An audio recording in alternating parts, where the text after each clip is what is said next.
Have you ever heard of a phone call so deadly that answering it meant your life would end within minutes? Tonight, we uncover a suspense thriller mystery where one unknown number turned an entire city into a graveyard of secrets. Tell me in the comments what time it is and where you're watching from right now, and don't forget to like, subscribe, and share Dark Pulse if you love chilling crime stories that keep you awake at night. A call that should never have been answered. Have you ever answered the wrong call? It was an ordinary Thursday evening in a quiet suburban town in the United States. The kind of evening where families sat together for dinner, kids played video games, and parents scrolled through their phones after a long day. Nobody in this peaceful neighborhood could have imagined that a single phone call was about to change everything forever. In a small two-story house, Mark Johnson, a 46-year-old accountant, was relaxing on the couch. His wife, Susan, was in the kitchen cleaning up after dinner, and their teenage daughter, Emily, was upstairs finishing homework. The TV played softly in the background, a true crime documentary about unsolved murders. Mark chuckled and shook his head. "People do crazy things," he said aloud, sipping his beer. "And yet, they think they'll never get caught." Just then, his smartphone lit up on the coffee table. An unknown number flashed across the screen. Mark frowned. "Who's calling at this hour?" Susan peeked from the kitchen. "Don't answer it, Mark. It's probably another scammer. You know how many of those calls we've been getting lately." Mark shrugged. "Yeah, but what if it's important? Maybe work or the hospital. What if it's Mom?" He reached for the phone. Susan dried her hands quickly. "Wait, check the number." "It just says unknown caller," Mark replied. For a moment, silence filled the room. The TV in the background now seemed eerie, as if the mystery crime story it was narrating was somehow connected to what was happening in their living room. Mark hesitated, his finger hovering over the green button. Finally, with a sigh, he answered. "Hello? Who's there?" There was no response, only silence. He frowned. "Hello, can you hear me?" Still nothing. And then faintly, like a whisper crawling through static, came a voice, broken, metallic, almost like it wasn't human. "You shouldn't have answered." Mark froze. "What the hell? Who is this? Is this some kind of prank?" Susan stepped closer, concern etched on her face. "Who is it, Mark?" But before he could reply, the line went dead. No sound, no click, just silence. Mark stared at his phone. His hands trembled slightly, though he didn't want to admit it. "Stupid prank caller," he muttered. "People have nothing better to do." Susan folded her arms. "See? I told you not to answer." He laughed nervously. "Yeah, well, nothing happened, right?" He put the phone back on the table and leaned against the couch cushions. But then, only moments later, something did happen. Mark's breathing grew shallow. His chest rose and fell rapidly, his face paling. Susan noticed first. "Mark, are you okay?" He tried to speak, but only managed a gasp. He clutched his chest, his phone slipping from his hand to the carpet. "Mark!" Susan screamed. She rushed forward, grabbing his shoulders as he slumped sideways on the couch. His eyes widened, then rolled back. Emily, their daughter, came running down the stairs. "Mom! What happened?" "Call 911!" Susan cried, tears already blurring her vision. The teenager scrambled to dial emergency services, her hands shaking uncontrollably. "Please," she sobbed into the phone. "My dad. He just collapsed. Please hurry." Within minutes, sirens echoed through the neighborhood. Neighbors peeked through curtains, whispering. 2 paramedics rushed inside, equipment in hand. They worked quickly, checking his pulse, applying CPR, hooking him up to the defibrillator. "Charging, now and clear," one paramedic called, shocking his chest. Mark's body jolted violently. Susan held Emily tight, both of them crying, praying. But after several attempts, the lead medic shook his head. "I'm sorry. He's gone." The words hit Susan like a knife. "No, no, please, try again," she screamed, clutching her husband's cold hand. The medic lowered his voice. "Ma'am, it's too late. Time of death 8:47 p.m. Emily collapsed against her mother, sobbing uncontrollably. The sound of grief filled the house. Later at the hospital, doctors confirmed what paramedics already knew. Cause of death: sudden cardiac arrest. Autopsy reports would later read natural causes. But Susan knew something wasn't right. She remembered the phone call. She remembered Mark saying the words, "What kind of prank is this?" She remembered how terrified his face looked in that last moment. In the quiet of the hospital waiting room, she whispered to herself, "It was the call. That call killed him." The funeral took place 3 days later. Friends and relatives gathered around Mark's coffin, offering condolences. Susan stood silently, her face pale, her eyes swollen from endless crying. Emily clung to her arm. A neighbor leaned in, whispering softly, "I'm so sorry, Susan. Was he sick? Did he have heart problems?" Susan shook her head. "No, he was perfectly fine. He was laughing, watching TV, and then the call came." The neighbor frowned. "The call?" She nodded. "An unknown number. He answered it. And then—" She couldn't finish the sentence. Her voice broke into sobs. The neighbor, unsettled, stepped back. The words "the call" echoed in her mind. By the graveside, as the priest recited prayers, Susan glanced at her daughter. Emily's eyes were fixed on the ground, but her small hand gripped her mother's tightly. That night back home, Emily asked the question Susan was trying to avoid. "Mom, do you think the call really killed Dad?" Susan closed her eyes. "I don't know, baby, but something about it felt wrong," Emily whispered, her voice trembling. "What if it happens again?" Susan pulled her daughter close, trying to sound strong, though her heart raced. "We won't answer unknown numbers anymore. Promise me you won't." "I promise," Emily whispered. But promises couldn't stop what was coming. Because Mark Johnson was just the first victim in what would soon become one of the most terrifying unsolved murder mysteries in American history. And the whole city was about to discover that sometimes the most dangerous thing you can do is simply pick up the phone. The night after Mark Johnson's funeral, rain rolled over the quiet American suburb like a gray curtain. Street lamps hummed, the pavement glistened, and the town tried to convince itself that what happened to Mark was a tragic coincidence. But true crime story whispers don't die easily. They spread, house to house, text to text, turning routine evenings into a suspense thriller no one asked to live in. Inside the Johnson home, the TV was off. The house sounded bigger without Mark's voice in it. Susan sat at the dining table with a blank notepad, the page as empty as her thoughts. Emily stood by the sink, filling a glass with water she barely sipped. "Mom," Emily said, voice thin, "should I put Dad's phone away?" Susan didn't look up. "Turn it off. We'll figure everything out this weekend." Emily nodded, unlocked the phone, then froze. "There's a missed call." From unknown. Susan's eyes flicked to the screen, then to the clock on the wall. 9:13 p.m. The same hour, the same cold, humming silence before the world tilts. She swallowed. "Delete it." Emily hesitated. "What if police need it?"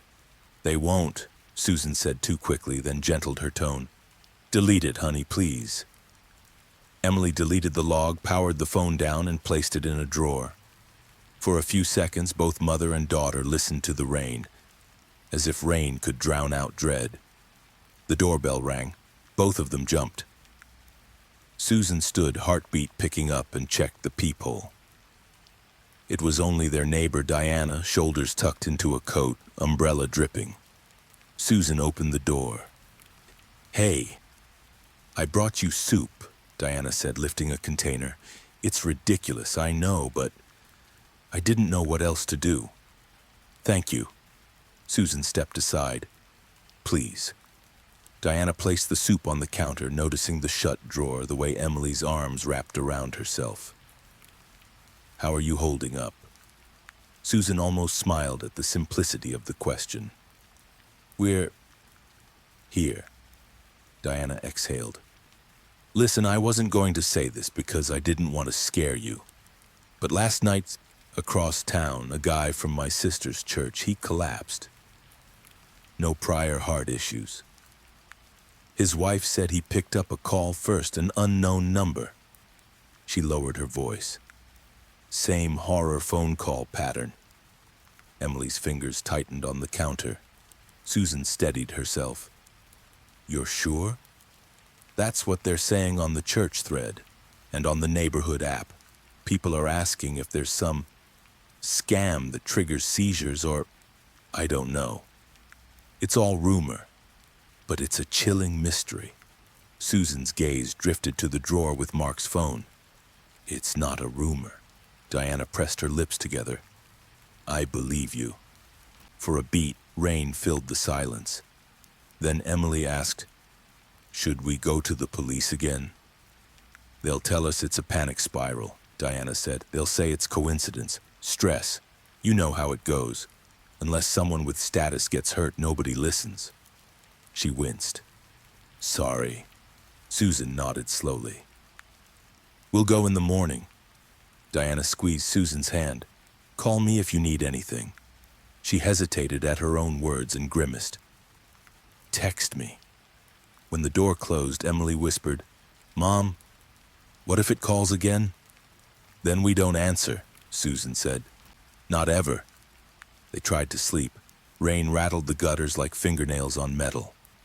Midnight crept in and stayed. Across town, in a cramped studio lit by the glow of a gaming monitor, 19-year-old Tyler Chen raged at his headset. Dude, you camped that spawn, don't even... He laughed, the sound bright, unafraid. Run it back! His phone buzzed on the desk. Unknown caller. Hold up, he told his friends, pulling the phone closer.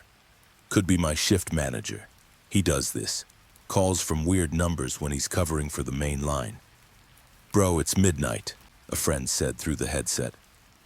Tyler shrugged, thumb hovering over accept. Maybe he's moving schedules. He hit answer. Hello? This is Tyler. Static. A breath. A crackle like ice. Hello? Tyler tried again, smiling, unbothered. If this is you, Steve, your number's weird, man. Silence. Then the whisper.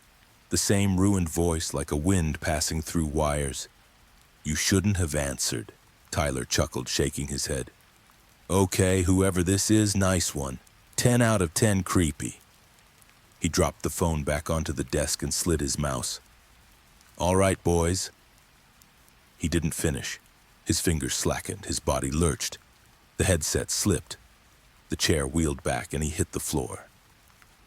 The stream of game chatter continued. Ty? You AFK? Ty? The screen showed his character motionless, an easy target. In the tiny camera window at the bottom right, his face moved out of frame. No one watching recognized that the unsolved murder mystery they'd be discussing tomorrow had just happened live. Half a city away from a grieving mother and daughter. The next morning, the town woke up into a different world. Word spread quick, the way true crime story rumors do when fear is hungry. A post on the neighborhood app, a trending tag on local social media, a rush hour radio host whose voice shook as she said, 2 unexplained deaths, both after apparently answering unknown numbers. Authorities have not confirmed any connection, and we're urging listeners not to panic. At the Johnson house, Susan and Emily stood in line at the police station. The lobby buzzed with arguments, whispers, and anxiety. A man at the front desk raised his voice. My sister died after a call. That can't be random. The officer behind the glass tried patience. Sir, please take a seat. We will take your statement. When it was Susan's turn, she stepped forward, clutching a folder of hospital records that felt useless. The desk officer's badge read, S. Alvarez. "How can we help, ma'am?" "My husband died 3 nights ago," Susan said evenly, a practiced line that still left a burn in her throat. "He answered a call from an unknown number. 2 minutes later, he collapsed. Last night, our neighbor told us a similar case happened. And online." Alvarez nodded, typing notes. "I am very sorry for your loss. We're looking into multiple incidents. Right now, we have no verified evidence that a phone call can cause harm." He paused. "But we are not dismissing the reports." Emily spoke. "We saw a missed call on Dad's phone last night. Same type. We didn't answer." "Good," Alvarez said reflexively, then caught himself. "I mean, avoid unknown calls for now, just as a safety measure." "Is that an official advisory?" Susan asked quietly. He hesitated. "Not yet." A door at the back opened and a detective stepped into the lobby, scanning faces. She was mid-30s, dark blazer, tired eyes that promised she'd been awake too long. "I'm Detective Rachel Moore," she announced to the room. "If you've lost a loved one after receiving an unknown call, we want your statements. We're compiling timelines." She looked at Susan. "Ma'am, would you talk with me?" They were guided into a small interview room. Recorder on, pen ready, Moore's voice softened. "Tell me what happened from the moment the call came in." Susan described the living room, the documentary, Mark's laugh, the mysterious phone call, the whisper, his collapse, the paramedics, the hospital's cold, fluorescent mercy. Emily filled in details, what the screen said, the time, the panic. Moore listened like someone reading a map only she could see. "Was there any background sound on the call?" Moore asked. "Static," Susan said, "and breathing." "Words?" Emily nodded. "Just, 'You shouldn't have answered.'" Moore tapped the pen. "Same phrase another witness reported." She looked up. "Did your husband ever use the dark web? Visit anything unusual online? Recent scams, threats?" Susan stiffened. "No, he was an accountant. He paid for cloud storage and got mad when Netflix raised prices." Moore managed a corner smile that didn't quite make it. "I had to ask." "Detective," Emily ventured, "what do you think is happening?" Moore weighed her words. "Right now, it looks like a chilling investigation wrapped in coincidence. But coincidences don't stack forever." She paused. "I can't promise you answers today. I can promise you we're pushing. If you receive more calls, don't answer. If you do by accident, note everything, time, sound, words." Susan closed her eyes. "We won't answer." When they left the station, the sky had cleared, but the town felt dimmer. Outside, reporters clustered, lenses like eyes, microphones like spears. "Ma'am, are the phone call deaths real? Do you blame the carriers? Is this a mystery thriller or a mass panic?" Susan hustled Emily to the car. As they buckled in, a journalist called. "What would you tell others right now?" Susan paused, looked at the woman, and said simply, "Don't answer the call." By afternoon, the phrase was a headline. By evening, it was a hashtag. People posted screenshots of missed calls from unknown, some staged, some real, each one a tiny pulse of fear. A true crime audience formed in the comments the same way it always does, half empathy, half addiction to dread. The city slipped from denial into ritual, phones face down at dinner, ringtones silenced, "Do not disturb" turned on like a prayer. That night, Susan and Emily tried to rebuild a routine. They ate on the couch, a quiet meal 2 people pretended was normal. Emily did her homework early, then pulled up a comfort show she could barely focus on. Susan stared at a blank text to Mark's sister, typed, "We're okay," and deleted it. The landline rang. Both of them jolted to their feet. Susan stared at the phone mounted on the wall, its red light blinking like a heartbeat. The caller ID displayed unknown caller. Emily's voice was a whisper. Mom. Susan took a step forward, then another. She could feel her own pulse in her palms. The ring echoed through the kitchen, down the hallway, into the spaces Mark used to fill. It rang again and again. Do not answer, she told herself. Do not. The machine picked up, her own voice recorded years ago. Hi, you've reached the Johnsons. Leave a message. A hiss of static, then a low, ruined whisper that filled the kitchen like cold smoke. You shouldn't have answered. The machine clicked off. Susan didn't realize she'd been holding her breath until she let it go in a shudder. Emily covered her mouth with a shaking hand. It said it anyway, Emily whispered, eyes glossy. Like it knows we're here. Susan unplugged the phone from the wall with trembling fingers. We're changing numbers tomorrow. We're changing everything. They didn't sleep. Not really. The house felt watched.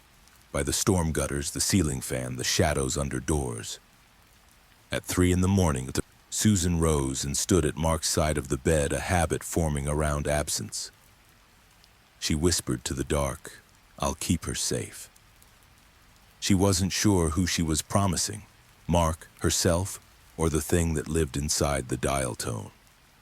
At dawn, the city's local paper went live with a digital headline that churned stomachs. City on edge. The unknown number mystery. A phone call that should never have been answered. It promised updates, begged calm, and interviewed an ER physician who said, diplomatically, stress can compound. Grief can make patterns where none exist. Below that, a sidebar listed safety tips: don't answer unknown calls, use call screening, report suspicious activity. Across the screen, comments swarmed. This is a hoax. My aunt's friend just died after a call. It's a government test. It's a killer app. It's a curse. The feed scrolled like a collective mind unraveling. Near noon, Detective Moore stood in a bullpen cluttered with coffee cups and case printouts, staring at a whiteboard with columns. Time, call, death, device, carrier, physiology. The word unknown appeared so often it looked like a pattern on wallpaper. A uniformed sergeant stepped beside her. 2 more overnight, young male 19, older woman 72. Both answered unknown calls, both down within minutes. Moore's jaw tightened. Families? Shattered, he said softly. Phones? Bagged and logged. Techs on them now. Moore stared at the board. The phrase repeated in her mind like a psychological thriller mantra. You shouldn't have answered. Words can be instructions, or rituals, or signatures. Her own phone buzzed, a text from an unknown number. Detective Moore, you're getting warmer. She froze, the sizzle of adrenaline sharp and immediate. She typed, Who is this? No response. Then, as if the sender had waited to make eye contact, another text arrived. A single sentence, wrong in only one word. Wrong in a way that made her skin crawl. No one can caught the dark. Moore looked up from the screen to the board, then to the detectives working phones and printers, unaware that the dark secrets were now speaking directly to her. She pocketed the phone, controlled her breath, and said to the room, calm and cool, We're elevating this. I want full carrier logs, emergency switch data, VoIP routes, anything with spoof behavior. And I want a press line ready. We advise citizens to ignore unknown numbers until further notice. Someone asked, Is that official? Moore nodded once. It is now. That evening, Susan and Emily sat together with the lights low, the house finally quiet. For the first time since Mark's death, they spoke about little things. The smell of his aftershave, the way he held a coffee mug with both hands, the joke he repeated too often. It hurt, but it helped. Grief reclaimed its proper shape, love with nowhere to go. Then Emily's phone lit the room. Unknown caller. The light turned their faces pale. Emily looked at her mother. Susan shook her head. The call ended. A voicemail icon appeared.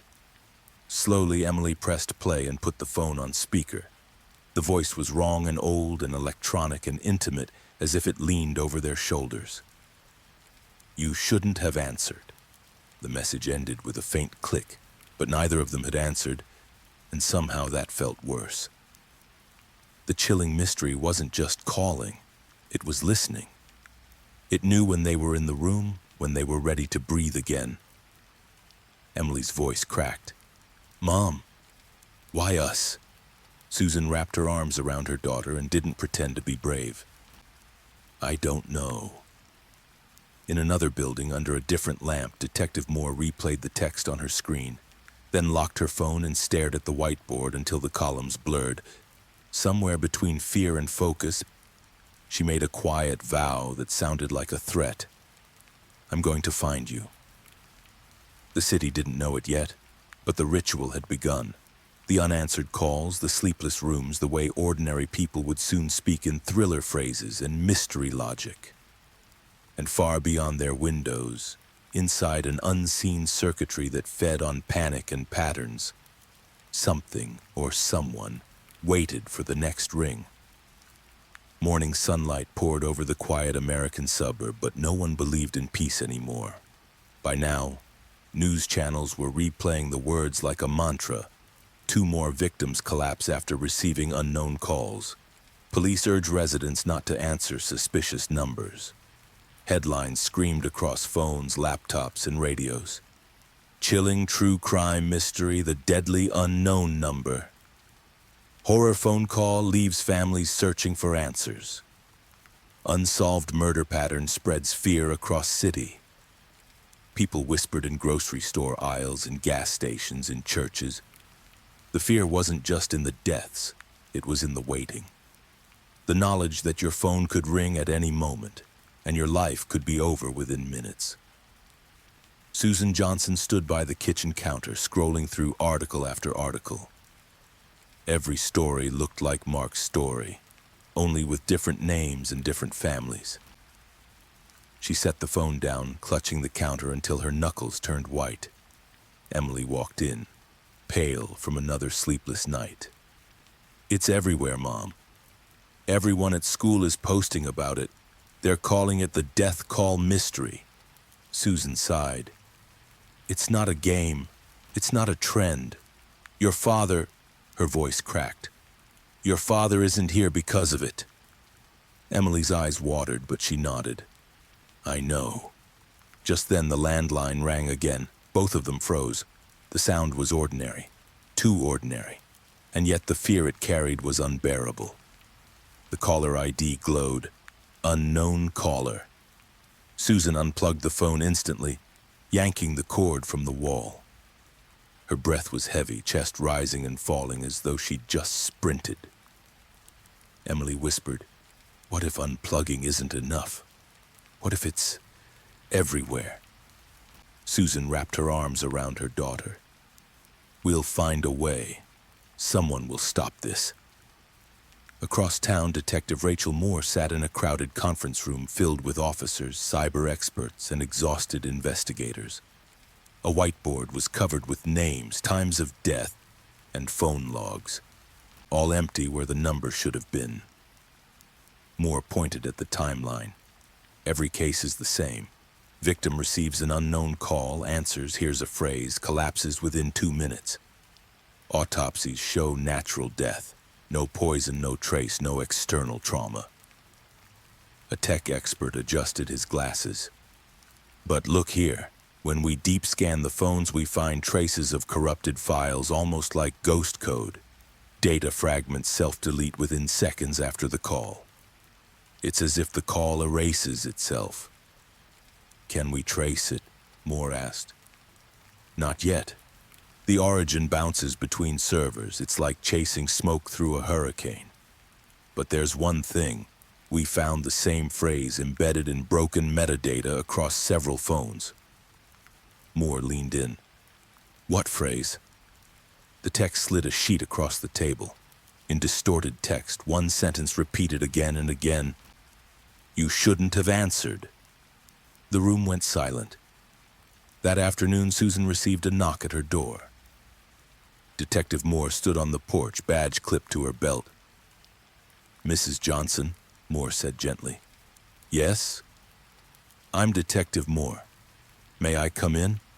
I'd like to talk about your husband. Susan hesitated, then stepped aside. Emily sat quietly at the dining table, staring at the detective. Moore set her notepad down. I need you to tell me everything again in detail, especially what you heard on the call. Susan recounted it carefully. The unknown number, the silence, the whisper, the collapse. Emily added what she remembered. Moore listened without interrupting, then asked softly. When he answered, did he put the phone to his ear? Speaker? Bluetooth? To his ear, Susan said. Moore tapped her pen. The voice, was it male, female, distorted? Susan shivered. Not human, like a broken machine trying to be human. Moore's jaw tightened. That matches the other families. Emily leaned forward. Detective, why us? Why him? Why those people? Moore sighed. We don't know yet, but we do know it isn't random. Someone somewhere is making these calls. Someone, Susan repeated. Not something? Moore paused, then chose her words carefully. Let's just say someone with skills. Possibly someone who knows how to use the dark web, someone who wants control. That night, Susan and Emily sat on the couch together, a movie playing silently on the TV. Neither of them cared about the plot. They were waiting for the ring. Emily clutched her mother's hand. What if it calls while I'm at school? What if I forget and... Susan interrupted firmly. You won't. We'll block every unknown number. We'll turn off every line we don't need. Promise me you won't answer. I promise, Emily whispered. They sat in silence, holding each other. But even as they made promises across town, another family was preparing for a funeral. In a cramped dorm room, candles burned as students cried around a framed picture of Tyler Chen, the gamer who collapsed mid-match. His roommate spoke through sobs. He laughed. He thought it was a joke. Then he was gone. Just gone. The campus was in shock. The dean held a press conference, urging students not to answer unknown calls, but fear had already spread. Dorms buzzed with rumors, hackers, curses, government experiments. Nobody felt safe. One student whispered, "What if it's targeting us? What if it's college kids next?" Another shivered. "Then we're screwed. Because we all have phones." Detective Moore returned to the precinct late that night. Her office light glowed against the darkness. She reviewed files, audio logs, fragments of deleted data. Nothing added up. She poured another coffee when her phone buzzed. Caller ID. Unknown caller. Her breath caught. She stared at the glowing screen, her hand frozen. Then, with a steadying breath, she declined the call. Seconds later, a voicemail appeared. Moore hesitated, then pressed play. The voice hissed, metallic low.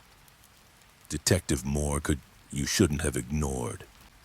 Her blood ran cold. She replayed it. The same words, the same distortion, but this time it knew her name. She whispered to herself, "This isn't random. They're watching us." Back at the Johnson home, Susan sat by the window, staring into the streetlights. Emily slept fitfully on the couch, clutching a blanket. Susan's phone buzzed on the table. Unknown caller. She stared at it, shaking her head. It rang once, twice, 3 times, and then it stopped. A text appeared, just one line. "You're next." Susan dropped the phone, her heart pounding. She pulled Emily closer, whispering into her hair, "I won't let them take you. I won't let them." But deep down, she knew the truth. The mystery thriller wasn't stopping. It was only beginning. The first victim's funeral rain thinned to a nervous drizzle the morning they buried Mark Johnson. The cemetery grass felt slick under shoes, and the sky hung low like a faded shroud, as if the whole town had agreed to dress in gray. A priest spoke in a careful voice, words meant to comfort but too light to hold the weight of a sudden death. Susan stood close to Emily, a small umbrella tilting as if it could shield them from anything more than rain. People whispered the way crowds do at a true crime burial, soft words, uncertain pauses, eyes that kept flicking to phones as if the next horror phone call might arrive right there among the stones. The casket lowered, pulleys squeaking, ropes damp, a line formed, a ritual of hands on Susan's shoulder, a stream of "I'm so sorry" that couldn't change anything. Diana, the neighbor, pressed a warm palm to Susan's arm. "If you need me to stay tonight, I'll stay, no arguments." "Thank you," Susan said. Her voice sounded like it had been sanded down to the grain. On the fringe of the mourners, 2 patrol officers stood under a tree. They weren't here to hunt an assailant. The death certificate called this a natural passing. Still, they watched, because the city had begun to mutter about a mystery no one understood, an unsolved murder without a weapon. A man in a dark suit approached, respectful but direct. "Mrs. Johnson, I'm Detective Rachel Moore. I'm truly sorry for your loss." Susan nodded, unsure how much voice she had to spare. "I'm not here to interrogate you," Moore said gently. "I only wanted you to know we're looking at a pattern, quietly, carefully. Today is for your husband." Emily stepped forward, chin trembling. "Do you believe us? About the call?" Moore's eyes softened. "I believe that something is happening, and I intend to prove it." The wind tugged at the edges of programs and raincoats. A groundskeeper paused beside a nearby oak, cap in hand. The way people pause when tragedy reminds them to be gentle with the world. When the priest finished, mourners scattered into small clusters like broken constellations. Whispered fragments floated between umbrellas. Was he sick? No, he wasn't. They said he picked up an unknown number. My cousin heard the same thing in another neighborhood. A boy in a black hoodie, maybe 17, held a phone close to his chest as if it could either save him or betray him. He asked a friend, "You blocking unknowns?" The friend nodded like a prayer. Diana guided Susan and Emily toward the car, but a woman intercepted them, 40. Careful hair, careful makeup, careful voice that sounded like she'd practiced sympathy in the mirror. "I'm Karen, from the neighborhood Facebook group. We're starting a meal train, of course, and, She lowered her tone. "We're also organizing a petition to the carriers. The chilling investigation needs pressure. They must do something about these calls." Susan swallowed. "Thank you." Karen's eyes welled. "I lost my dad last year, different story. But grief? It's a long road. Please know we're with you." She pressed a card into Susan's palm. "Call me or text. Don't pick up anything else." The card was plain. The advice wasn't. They drove home slowly. The radio said nothing helpful. Just another host assuring listeners there was no confirmed connection between unknown calls and sudden deaths. Then came the ads. Security systems, password managers, identity protection. Fear had a market, and it was thriving. At the house, the casserole parade began. Foil pans, labeled lids, recipes printed from blogs. People talked in lowercase. Small questions, small laughter, small stories about Mark that made the kitchen feel briefly like it used to. Emily stood in the hallway, listening to a cousin describe Mark's terrible dad jokes. She wanted to smile. She almost managed it. In the living room, 2 old co-workers carried their grief like briefcases. "He was on that audit last quarter," one murmured. "He stayed late to help a junior guy fix a spreadsheet. Stayed late, did the right thing. Of course he did. The other nodded, eyes shining. He believed in small kindnesses.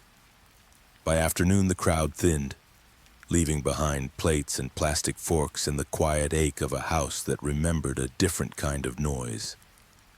Susan moved through the room, straightening a picture here, smoothing a cushion there, like she could restore balance by aligning objects. Emily followed, a shadow with careful hands. "Mom," Emily said softly, "I want to keep Dad's mug on the counter, the blue one." "Okay," Susan said. She lifted it from the drying rack as if it were glass made of memory. "Okay," the doorbell rang. Susan tensed. Even doorbells sounded like alarms now. Through the peephole, Detective Moore again, no umbrella, hair damp, determination drier than the weather. "I'm sorry," Moore said at the threshold. 5 minutes?" "Of course," Susan said, stepping aside. They sat at the table where condolence cards had colonized the wood. Moore placed a small recorder down, but didn't switch it on. "Off the record," she said. "I need to understand the moments before the call." "We were watching TV," Susan said, voice measured. "A documentary, one of those crime story shows about a cold case." "Did the program show a phone?" Moore asked. "Sometimes sounds trigger memories." "No, it was about an old robbery," Susan said. "He joked about criminals always getting caught. Then his phone lit up." Emily added, "He thought it might be a work call, or his mom." "Did he say anything after he heard the voice?" Moore asked. "He said, 'What kind of joke is this?' And..." Susan's throat tightened. "That's the last thing he said."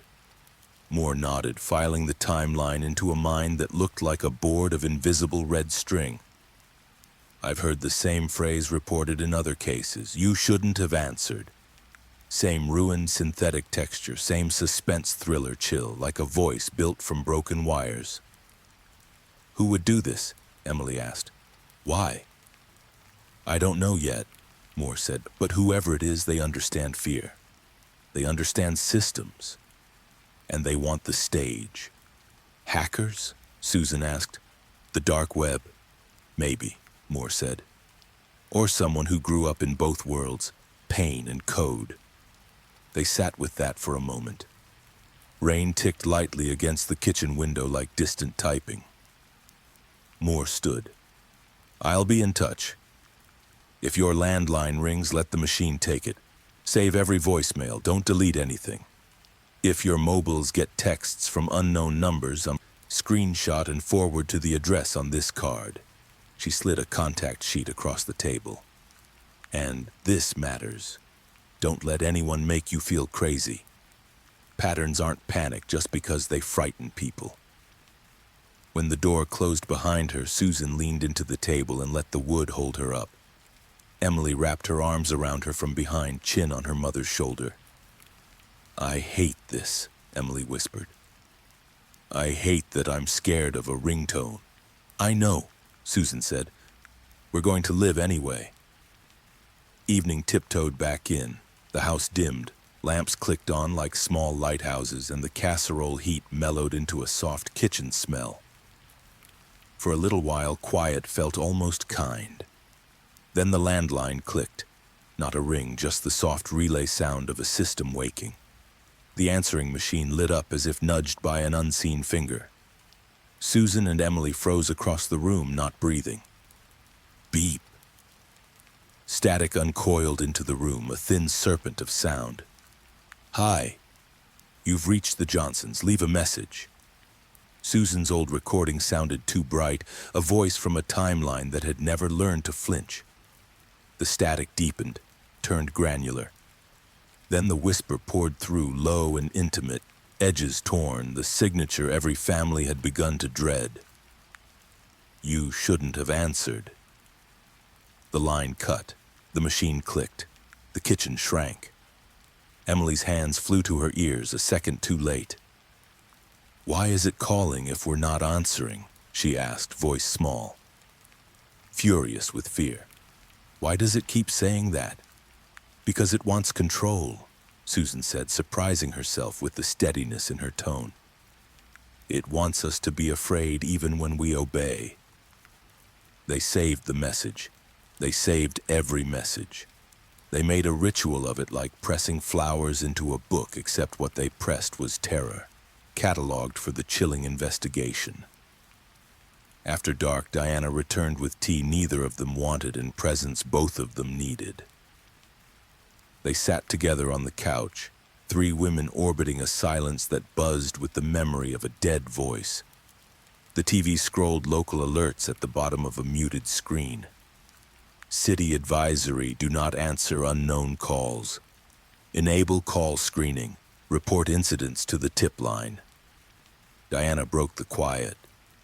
The group thread says there was another funeral today, younger than Mark, a nurse, no prior conditions, same, everything. Emily pressed her forehead to her knees. How many funerals until they do something? They're trying, Susan said softly. You saw the detective. They're trying. Trying isn't stopping, Emily said. An hour later, after Diana tucked a blanket around Emily and left for the night, Susan stood alone at the window and watched the wet street glint under street lamps. She pressed her palm to the glass as if she could feel the city's pulse through it. A whole town holding its breath between rings. Her mobile vibrated once against the counter, a text from a blocked number. She didn't open it immediately. Instead, she stared at the notification as if staring might split it into harmless parts. Finally, she tapped. A single line. Tell the detective she's late. The clock is always 2 minutes. Susan felt the bottom drop out of her chest. She forwarded the screenshot to the email on Detective Moore's card, fingers unsteady, then set the phone down like a hot coal. In the bedroom, she took Mark's blue mug from the nightstand and held it, cold porcelain against warm skin. We're going to end this, she said into the quiet. Whether she meant the mystery or the fear or both, the room didn't ask for clarity. Down the hall, Emily whispered a promise to the dark. I won't answer, I won't. It felt like a vow and a dare at once. Across town, under fluorescent precinct lights, Detective Moore studied a whiteboard web of names and times and blank caller IDs. She circled funeral day 4 and wrote beside it, control the ritual. Then in the corner where only she looked, she added a line in small block letters. What if the voice isn't the weapon? What if the weapon is the waiting? Her phone buzzed. Susan's forward, the 2-minute taunt. Moore exhaled through her nose and said to the empty room, All right, Dark, I hear you. Outside, the rain finally stopped. The town stood at its window, listening to a silence it could not trust. Each household a small theater and a spreading suspense thriller. Somewhere, no one knew where, a phone was already ringing. The day after Mark Johnson's burial, the town did what small towns always do when fear grows louder than reason. It turned to gossip. At diners, coffee shops, even outside the church after Sunday service, people leaned closer to whisper about the mystery of the phone calls. They say he was fine. No history of heart problems, one woman murmured over pancakes. Exactly like my cousin's co-worker, another added. Picked up an unknown number and just gone. They'll find out it's some kind of virus, I bet. Phones are killing us now. The words carried across the booths, blending with the clink of coffee cups and forks. What should have been a normal morning meal felt more like a true crime podcast unfolding live. Back at the Johnson house, Susan woke to silence. For the first time in 2 decades, there was no Mark snoring, so no footsteps in the hallway, no smell of coffee already brewing. She sat on the edge of the bed, staring at the floor until Emily appeared in the doorway. Mom, Emily whispered, can I skip school today? Susan nodded. We'll take it one day at a time. They sat together at the kitchen table, breakfast untouched. Susan's phone buzzed once on the counter. She didn't move to check it. Emily stared at it, pale. What if it's... Susan shook her head quickly. If it's important, they'll leave a message. The voicemail light blinked red. Susan unplugged the phone instead of listening. Later that morning, Detective Rachel Moore stopped by. Her dark blazer was wrinkled, her eyes ringed with exhaustion, but her voice carried determination. I came to see how you're doing, she said softly. Susan tried to smile. We're alive. That's the bar now, isn't it? Moore sat with them. I need you to know, you're not alone. We're getting more reports every day. Same pattern. A horror phone call, silence or a phrase, sudden collapse. Families across the city are describing exactly what you experienced. Emily looked down at her hands. What happens to them after? The police. Do they believe them? Moore hesitated. Most stations are calling it coincidence, stress. But I've seen enough cases to know when coincidence dies and suspense thriller reality begins. Susan asked, so what happens next? We build the case, Moore said, piece by piece. That's the only way to fight back. That evening, Susan and Emily attended a vigil organized by neighbors. Candles flickered along the sidewalk in front of the Johnson home. People held photos of lost relatives, some recent, some from earlier unexplained deaths they'd brushed aside. A man in his 60s spoke up, voice shaking. My brother dropped dead last week. They said natural causes, but he answered a call first. Same as Mark, same as the nurse. Same as the boy in the dorm. The crowd shifted, the fear palpable. A teenager clutched her phone, screen glowing. I've had 3 missed calls today. Unknown numbers. I blocked them, but... What if blocking doesn't work? Don't answer, someone said firmly. Don't even look at it, another added. The crowd murmured in agreement. The ritual of survival was simple now. Don't answer unknown calls. But survival was never simple. 2 blocks away, a woman named Claire locked up her small flower shop. She'd made the arrangements for Mark's funeral, had seen the sorrow on Susan's face, had told herself never to touch an unknown number. But as she closed the register, her phone buzzed. Unknown caller. She stared at it. Her husband was on the road, her daughter out late. What if it was an emergency? Her thumb trembled, then pressed accept. Hello? Static, then softly. You shouldn't have answered. Her eyes widened. Who is this? Silence. She dropped the phone, heart racing. For a moment she felt fine. For a moment she thought maybe she'd escaped. But then, as she reached to lock the shop door, her knees buckled. She collapsed among the roses. When paramedics arrived, they declared her gone. Another natural death. Another family shattered. At her funeral 2 days later, people whispered again. She was healthy. She laughed yesterday, but she answered a call. The pattern was no longer rumor. It was fact. A dark crime mystery with no suspect, no fingerprints, only a phrase that echoed like a curse. Back at the Johnson home, Emily scrolled through her phone, watching videos of teenagers mocking the fear. Look, Mom, she said bitterly, showing Susan a clip. A boy held up his phone, chanting, answer the call, before pretending to collapse. Susan clenched her jaw. They think it's funny until it isn't. Emily looked at her with wide eyes. What if it happens at my school? Susan pulled her close. Then we'll pull you out. We'll stay safe. But deep down, she knew there was no safe place anymore. Not while phones kept ringing. That night, Susan dreamt of Mark. He sat on the couch, smiling, phone in his hand. It's just a call, Sue, he said gently. What harm can it do? She woke with a scream lodged in her throat. Beside her, Emily whispered, I heard it again, the voicemail, it said it again. Susan grabbed the phone, heart hammering. Another message. The same phrase, distorted and ruined. You shouldn't have answered.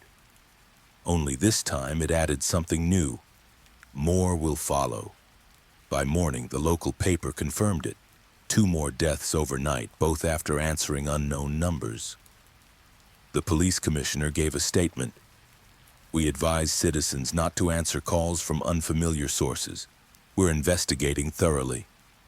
But in kitchens and classrooms, in offices and buses, people no longer believed in reassurances. They believed in fear. Because fear had a voice now. A whisper that crawled through static and killed in silence. And Susan knew. Her husband's funeral was only the first. The city wasn't burying a man, it was burying denial. The funeral was supposed to be an ending. Instead, it became the beginning of a story the entire city would be forced to hear. 3 days after Mark Johnson was lowered into the ground, the cemetery filled again. This time for Claire, the florist. The woman who had arranged Mark's flowers now lay in a coffin of her own. The bitter irony was whispered everywhere, a true crime story unfolding in plain sight. She was just here, smiling, handing out lilies, one mourner said softly. My cousin said she picked up an unknown call at the shop, another added. Collapsed right there. They're saying it's coincidence, a man muttered. But how many coincidences make a pattern? Detective Rachel Moore stood at the back, coat collar turned up against the wind, eyes scanning the crowd. She watched the way people clutched their phones tighter, some even turning them off completely. She could feel the paranoia spreading like smoke. Every ring was a loaded gun, every vibration a countdown. When the priest's voice carried over the casket, Emily squeezed her mother's hand. Mom, why do we keep coming here? She whispered. Because we have to, Susan replied. We have to stand with them, even if it scares us. But what if we're next? Emily's eyes darted around the crowd. Every ringtone in the distance made her flinch. Susan pulled her close. Then we'll fight it. Together. After the service, the families gathered under a tent for coffee and muted conversation. The rain had eased, but the air felt heavy, as though the cemetery itself carried the weight of too many mysteries. Susan found herself surrounded by other widows and grieving siblings. One woman, her voice trembling, said, My brother collapsed at the dinner table. He answered a call first. Doctors said heart attack. But he was 35, no history. Another added, My father died the same way. They told us natural causes, but I know what I heard. The phone rang. He answered. Then he was gone. Every story was the same. Unknown number, 2 minutes, death. Susan's throat tightened. It's not coincidence, she whispered. It's murder. We just can't see the weapon. The group fell silent, the words hanging between them like a truth too dangerous to admit aloud. Detective Moore approached Susan quietly. Can we talk? They stepped away from the tent, walking among the gravestones slick with rain. More deaths are being reported every night, Moore said, and every family repeats the same line. They answered a call. Susan stared at the ground. Then why won't the police call it what it is? Moore exhaled. Because there's no evidence, no fingerprints, no physical trauma, no toxicology. Just a call that erases itself. Then how do you fight something like that? Susan asked. Moore looked at her, eyes steady. By finding the one person who doesn't want it to erase. Someone out there is leaving a signature, a phrase. You shouldn't have answered. That's ego, that's a calling card. Susan shivered. So you believe it's a person, not something else? Moore hesitated, then nodded. I believe people can be monsters. And this one is clever enough to hide in static. That evening, local news carried live coverage from the funerals. The anchor's voice was grave. Tonight, residents are calling this the unknown caller mystery. Over half a dozen unexplained deaths have been linked to phone calls from untraceable numbers. While authorities urge calm, fear is spreading across the city. Clips played of mourners placing roses on coffins. Sound bites of family members begging for answers. And finally, the police commissioner's brief statement. We advise citizens not to answer unknown numbers until further notice. We are working with cybercrime experts to investigate potential links. The broadcast ended with a shaky cell phone video taken outside Claire's shop, the flashing lights of an ambulance, the outline of her body covered by a sheet, the faint echo of someone saying, "She answered a call." Social media exploded. Hashtags trended overnight. Death call, unknown number mystery, true crime horror. You shouldn't have answered. For some, it was a game. Teenagers filmed themselves rejecting unknown calls, laughing nervously.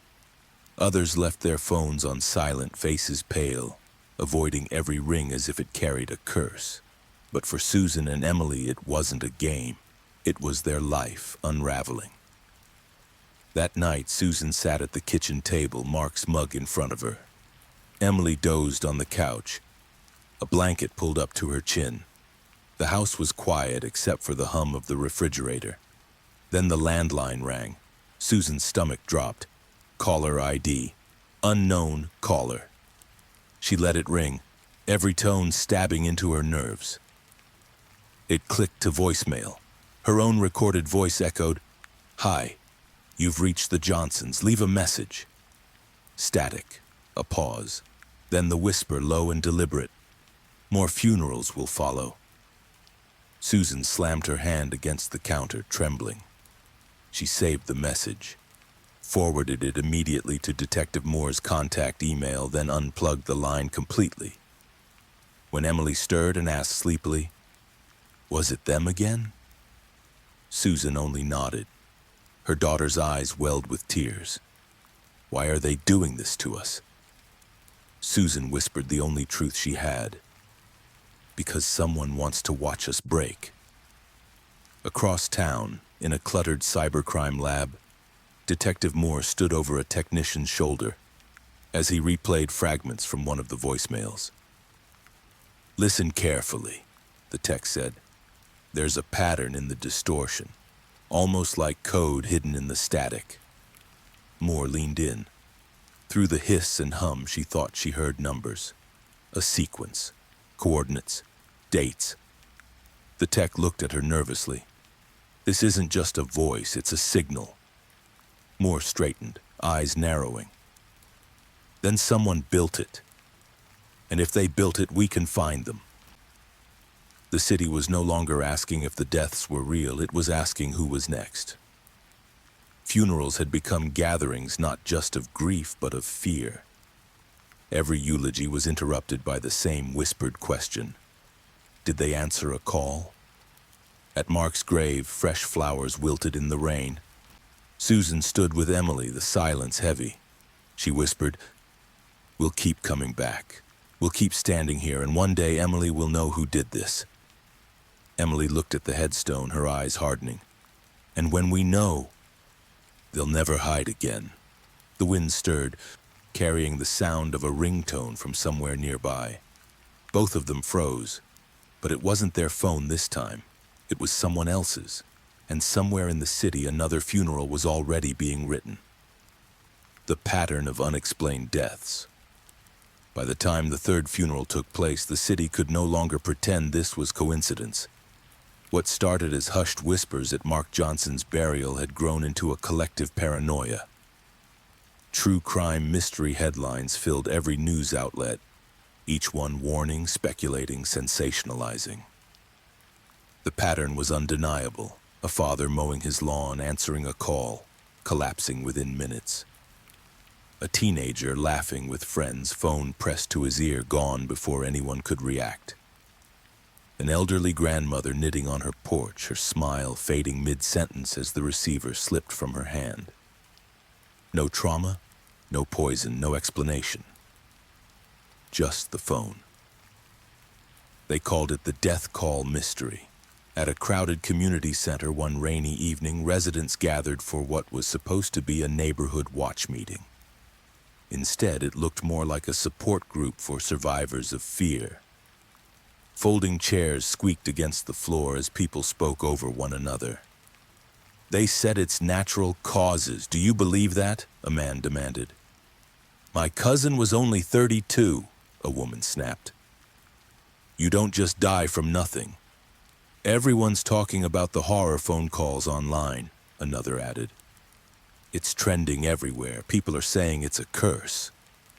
Susan sat near the back with Emily, listening, silent. She felt the weight of their stares. Everyone knew her husband had been the first. Everyone looked at her as if she held an answer she didn't have. Finally, Susan spoke. Her voice cut through the noise. "It's not a curse. It's not random. Whoever's doing this knows exactly what they're doing. My husband heard a voice, 'You shouldn't have answered,' and now I hear it in my nightmares." The room fell silent. Some nodded, some looked away, but everyone believed her. Detective Rachel Moore stood at the front, arms crossed, letting the tension settle before she spoke.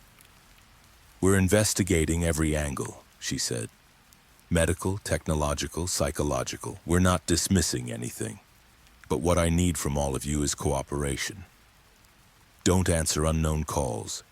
Save every voicemail. Report everything suspicious.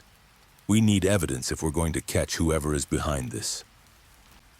From the back, an older man raised his hand. "Detective, what if it's not a person? What if it's something else?" Moore met his eyes.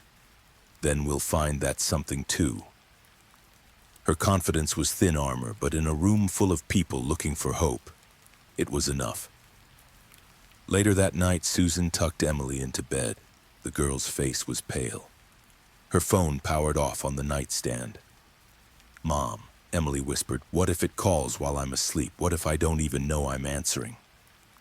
Susan smoothed her hair. "You won't. We're careful. We'll be okay." But once Emily's eyes closed, Susan sat awake in the living room, Mark's mug in her hands. She knew they weren't okay. Not when the city kept adding names to the list of the dead. Across town, a teenager named Brian scrolled through his phone while sprawled on his bed.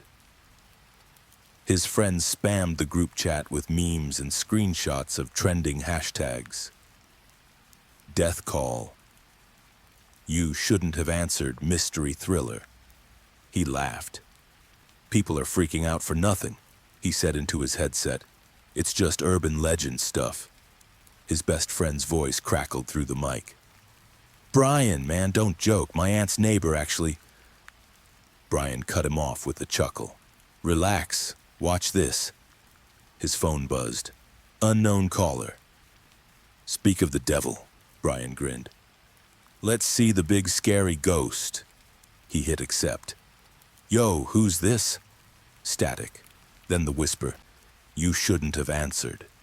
Brian froze. The smile faltered. Nice prank. Real original. But then his chest tightened. His breath hitched. His headset clattered to the floor as his body convulsed. Brian, hello? Dude, what happened? His friends shouted through the speakers. By the time his mother opened the door, Brian lay still, phone glowing beside him. Another sudden cardiac arrest. Another unsolved murder mystery with the same invisible killer. Detective Moore received the call about Brian at midnight. She drove straight to the scene, her car slicing through wet streets.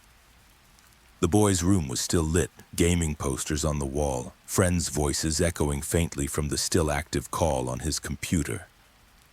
She crouched beside the body, examining the phone. Caller ID read, Unknown. Call duration 000158. Her jaw clenched. 2 minutes. Always 2 minutes. She ordered the phone bagged, already knowing the logs would be wiped. Still, she hoped. As she stood, the boy's mother clutched her arm. Please, she begged, eyes swollen with grief. Find out what's happening. He was only 17, he was just a kid. Moore swallowed the lump in her throat. I promise we won't stop until we do. But even as she said it, she wasn't sure it was a promise she could keep. The next morning, the city erupted. News outlets confirmed another youth dead after answering an unknown call. Reporters swarmed the streets. Talk shows speculated about supernatural curses, cyber terrorism, even government experiments gone wrong. One viral headline read, "Teen dies after answering mysterious phone call. Is this America's new serial killer?" The fear turned into protest. Groups gathered outside the police station chanting, "Do your job and stop the calls." Placards waved, "We demand justice. Who's next?" And the death call mystery. Inside the station, Moore stared at a whiteboard littered with names and times. Each death was a pin, each phone call a missing thread. Her team pored over evidence, but every lead dissolved into static. A tech expert entered, pale, clutching a report. "Detective, we found something new." Moore turned sharply. "What is it?" On one of the corrupted voicemails, buried deep, coordinates, or what looks like them. Moore's heart pounded. Finally, a breadcrumb. "Trace it," she ordered. "Now." Meanwhile, at the Johnson home, Susan tried to protect Emily from the chaos. She shut off the news, pulled curtains tight, tried to make normal meals. But the world outside was spiraling. That evening, while washing dishes, Susan's phone buzzed on the counter. Unknown caller. She froze, water dripping from her hands. Emily walked in, eyes wide. "Mom, don't." Susan shook her head and backed away. The phone buzzed again, relentless. She grabbed a towel and covered it, heart thundering in her chest. The call ended. Moments later, a voicemail appeared. Susan hesitated, then pressed play. Static. Then the whisper, clearer than ever. "You're next." She dropped the phone, her breath ragged. Emily grabbed her hand, terrified. "Mom," Emily whispered, "it knows us." Susan held her close, trembling. "We'll fight it, Emily, we'll fight it." But in her heart, she wasn't sure if fighting was even possible. Not when the killer had already written the rules. And in the shadows of the city, phones continued to ring. By the time Brian's death reached the morning news cycle, the city had changed. Phones no longer felt like tools. They felt like loaded weapons waiting to be triggered by the wrong ringtone. Families taped over caller ID screens, people tossed prepaid burners into trash cans, and students began turning off devices entirely before walking into class. It didn't matter. The calls kept coming. At a high school cafeteria across town, the chatter was no longer about football games or dances. Instead, it was fear dressed up as jokes. "My mom makes me leave my phone in the car now," a boy said, rolling his eyes. "She says if I die, she wants it to be from bad grades, not a call." The table laughed nervously, but their eyes flicked to the screens glowing in their pockets, as if one of them might start ringing any second. A girl pulled her phone out and waved it. "If it's real, I'm not scared. Watch." Her friends gasped. "Don't even joke about that." She grinned, but her fingers shook slightly as she slid it back into her bag. The laughter trailed off. The silence said what no one wanted to admit. They were terrified. Detective Rachel Moore sat in her office with bloodshot eyes, staring at a whiteboard now packed with names and times. The pattern of deaths had expanded beyond random. Teenagers, adults, the elderly, they're all falling after answering unknown calls. She circled 3 cases in red. Same sequence. Call duration 1 minute 58 seconds. Collapse before 2 minutes. A cyber expert leaned over.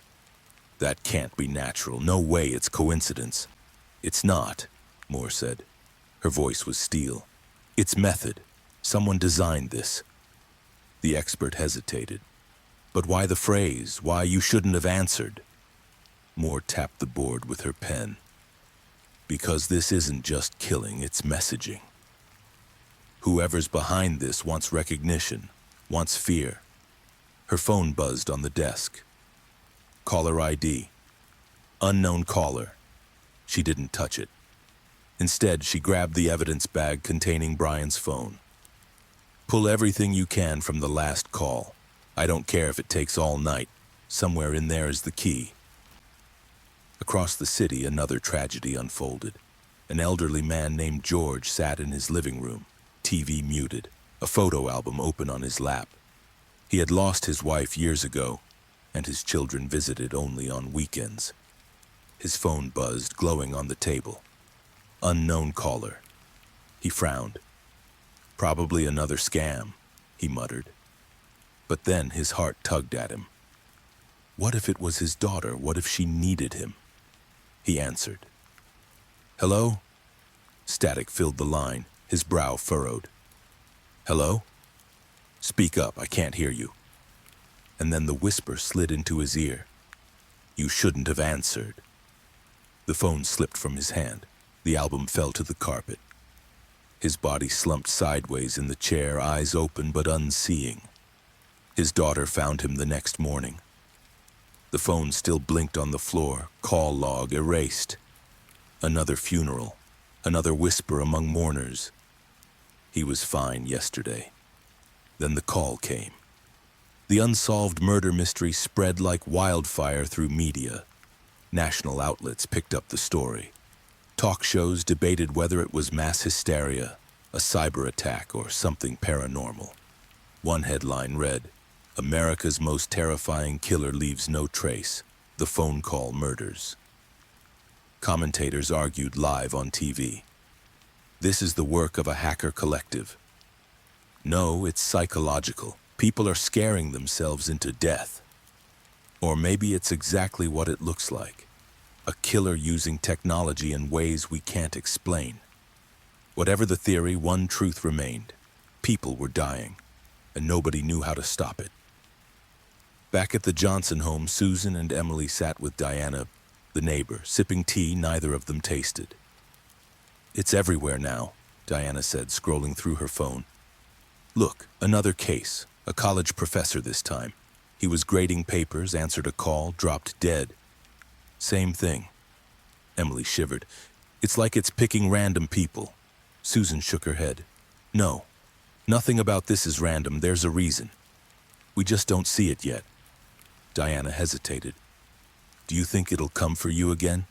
Susan's eyes hardened. It already has. She showed them her phone, the saved voicemail. You're next. Emily's face went pale. Mom, why didn't you tell me? Because you didn't need more nightmares. Susan gripped her daughter's hand. But now you know, and now we stay ready. That night, the city seemed to hold its breath. Apartment lights stayed on late. Curtains were drawn. Phones sat face down, muted, ignored. But ignoring didn't stop the calls. At exactly 11:07 p.m., dozens of residents across different neighborhoods reported the same thing. Their phones rang at the same moment. Unknown caller. Some declined the call. Some let it ring out. A few answered. 3 more bodies were found before midnight. The fear turned into chaos. Social media lit up with panicked posts. They're calling all of us at once now. This is a mass attack. The police can't protect us. The chilling investigation was now a citywide crisis. At the precinct, Detective Moore slammed her fist against the table. They're escalating. They want us scared. They want control. Her team looked at her, waiting for direction. Moore pointed to the board. Trace the simultaneous calls. Every tower, every server, every line. I don't care how many rules we break. Find me where this is coming from. A tech analyst glanced up. What if it's not coming from anywhere? Moore narrowed her eyes. Everything comes from somewhere, and I'm going to find it.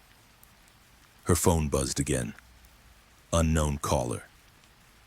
She stared at it, then let it go to voicemail. When she listened, her stomach tightened. The whisper wasn't just taunting this time. It said, Detective, you shouldn't have ignored. For the first time, Moore felt something worse than anger. She felt hunted. At home, Susan woke from a restless sleep to the sound of ringing. She bolted upright, heart hammering, only to find it wasn't her phone, it was Emily's. Her daughter was already sitting up, phone glowing in her trembling hands. "Don't!" Susan shouted, rushing forward. Emily's thumb hovered over the accept button. Her wide eyes filled with tears. "What if it's Dad?" Susan grabbed the phone and hurled it across the room. It hit the wall and clattered to the floor, screen cracked. The ringing stopped. Emily burst into sobs. What if it was him? What if it was the last time to hear his voice? Susan held her, rocking back and forth. It wasn't him. It'll never be him, it's them. And we can't let them win. But in the silence that followed, Susan knew Emily wasn't the only one wondering. What if the calls weren't just killing? What if they were pretending? What if the dead were speaking through them? The morning after the mass wave of calls, the city woke up trembling. What had once been dismissed as isolated tragedies was now accepted as a true crime horror story unfolding in real time. Local newspapers didn't mince words anymore. Death by phone, a city under siege. Unsolved murder mystery, the killer with no face. Unknown caller fear spreads like wildfire. Fear wasn't confined to whispers at funerals or vigils anymore. It was written across billboards, shouted on talk radio, and scrolling endlessly across feeds. Everyone knew the pattern now. Everyone knew that answering an unknown number meant gambling with their life. At the Johnson home, Susan folded laundry in silence while Emily sat cross-legged on the couch, scrolling through her phone with trembling fingers. "Mom," Emily whispered. "Look." On her screen was a viral video from across town. A man in his 30s had live-streamed himself laughing at the panic, mocking the suspense thriller mystery. He smirked into the camera, his phone in his hand. "People are so gullible," he said. "It's just a call. Watch." He answered. "Hello?" Viewers watched in real time as his grin faded, his eyes widened, and he crumpled to the floor. The stream ended abruptly. The video spread like wildfire, racking up millions of views in hours. The comments told the story better than the news could. "Oh my God, it's real. He actually died on camera. This is the scariest thing I've ever seen. Who's next?" Emily closed the app, tears in her eyes. Why would anyone do that? Susan took the phone from her gently. Because people always think the rules don't apply to them. Until they do. Meanwhile, Detective Rachel Moore sat in a crowded briefing room at the precinct. Charts covered every wall, red pins marking neighborhoods, times of death scribbled on whiteboards. "The pattern's clear," Moore said firmly. "Every victim receives a call. Every call comes from an unknown number. The phrase is always the same. You shouldn't have answered. Death within 2 minutes. Cause of death listed as natural, but this is no coincidence. It's an engineered murder weapon." Her team shifted uneasily. A junior detective raised his hand. "But why are some people targeted and not others? There's no clear link." "There's always a link," Moore snapped. "We just haven't seen it yet." Another officer spoke up. "The press is tearing us apart. The commissioner wants answers. People are protesting in the streets." Moore rubbed her temples. "Then we better find them fast." Across the city, when another funeral was underway. This time it was for Brian, the 17-year-old gamer. His classmates lined the pews, their faces pale and frightened. The pastor tried to deliver words of comfort, but the air was thick with unspoken dread. A teacher whispered to another, "Half my students have turned their phones off completely." The reply was grim. "That won't save them. Not if the call still finds a way through." Parents clutched their children tighter. Every buzz in a pocket made the entire congregation tense. The service felt less like a farewell and more like a warning. That night, Susan sat with Emily at the dinner table. They ate in silence, forks scraping against plates. Every sound in the house seemed too loud, too sharp. "Mom," Emily said suddenly, what if it never stops? What if this goes on forever?" Susan reached across the table and squeezed her hand. "Then we'll never answer. Ever." But both of them knew it wasn't that simple. The calls weren't just threats anymore, they were taunts. The voicemails proved that whoever was behind this wanted more than death. They wanted despair. Detective Moore stayed late at the precinct, poring over data. Her team had discovered something hidden in one of the corrupted files pulled from a victim's phone. "Look at this," the cyber expert said, pointing to a scrambled line of code. "It's almost like a signature, embedded inside the static." Moore leaned in. The distorted text flickered on the screen, but one phrase stood out clearly. "No one can caught the dark." Moore's blood ran cold. "So it's not just random. Someone wants us to know their name, or their alias." The tech looked uneasy. "Whoever this is, they're not just a hacker, they're brilliant, and they're mocking us." Moore straightened, eyes narrowing. "Then we hunt them harder. Nobody taunts us and walks away." But even as she said it, her phone buzzed on the desk. Unknown caller. She let it go to voicemail. The message came seconds later. She played it, and the ruined whisper filled the room. "Detective Moore, stop chasing, or you'll be next." Her hands clenched into fists. The war had become personal. Back at the Johnson house, Emily tossed in her sleep. Susan sat awake by the window, staring into the dark street outside. Her phone lay face down on the table, silent for now. She whispered to herself, "We won't break. We won't." But somewhere across the city, another family was already breaking.